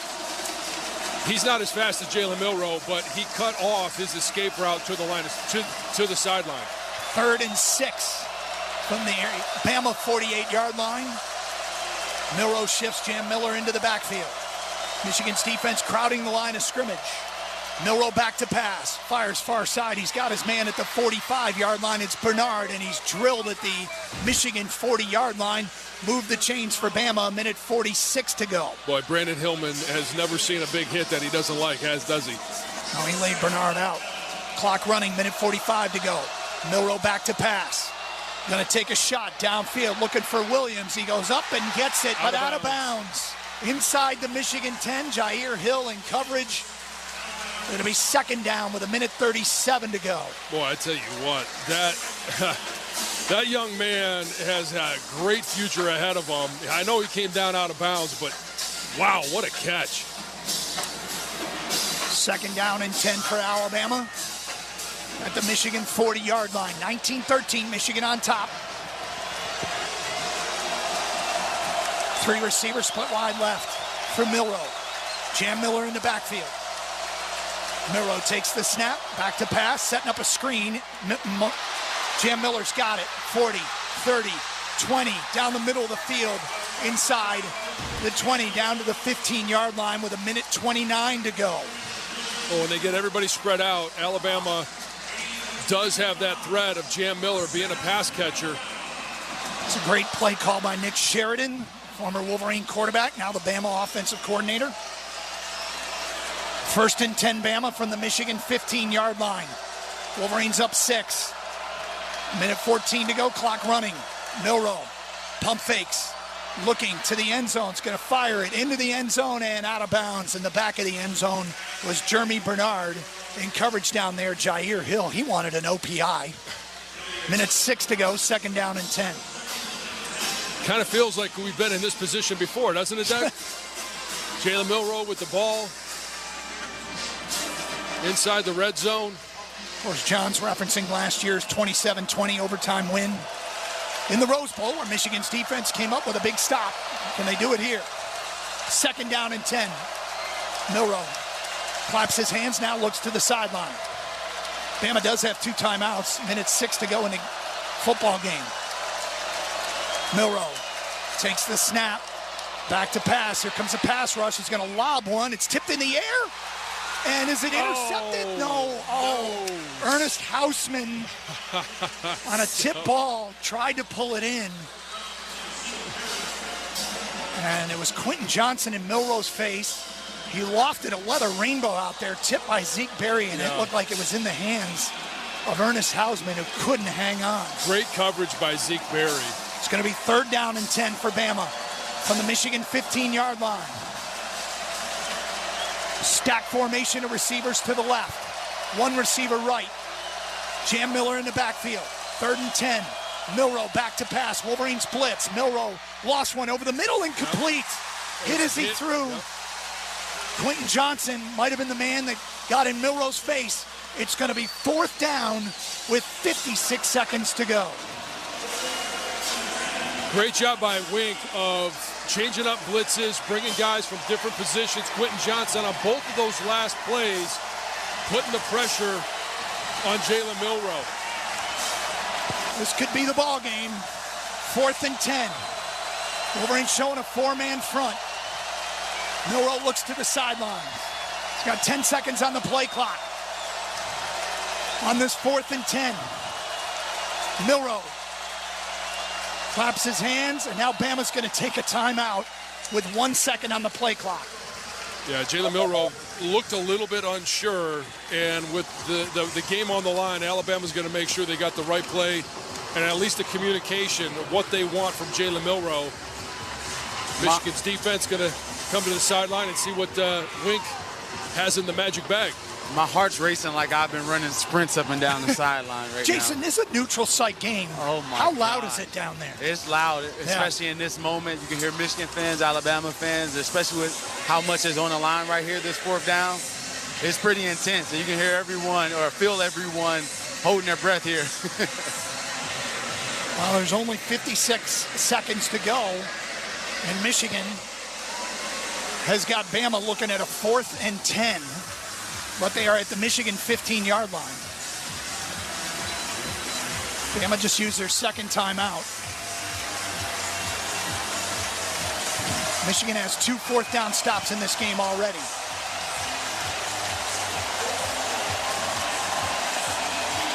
All right, here we go. 2 receivers split to either side for Jalen Milroe. Jam Miller in the backfield. Milroe's got the snap, back to pass. Bails out of there to the left. Michigan pass rush is coming. He's going to throw it up, and it's incomplete. Falls short of the end zone, nobody there. And the Wolverines defense has come up with their third and most important fourth down stop of the game. And Michigan is going to win the ReliaQuest Bowl.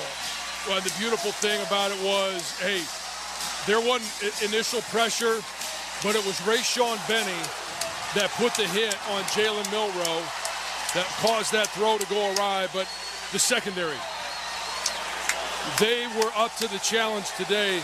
This is a talented group of receivers for Alabama. Man, you got to think Alabama would get it close to somebody on the final play there. Season, John. Unbelievable. Alex Orji's under center.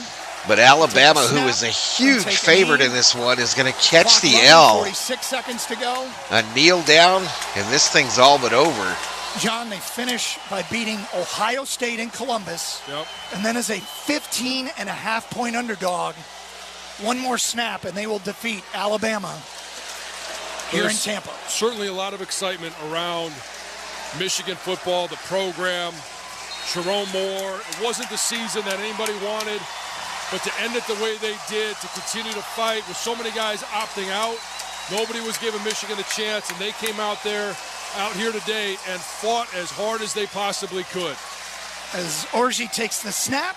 So, Chad, a quick break here, a couple of 2-3 hour break, and then we've got Penn State versus Boise State tonight in the Fiesta Bowl. Hope you join us, and I hope YouTube wakes up. It wasn't a great season, but it was a great shuts down these communist China channels that are showing the game. Very happy for the seniors. But I appreciate those of you that hung out with us. We have about 1,500 views.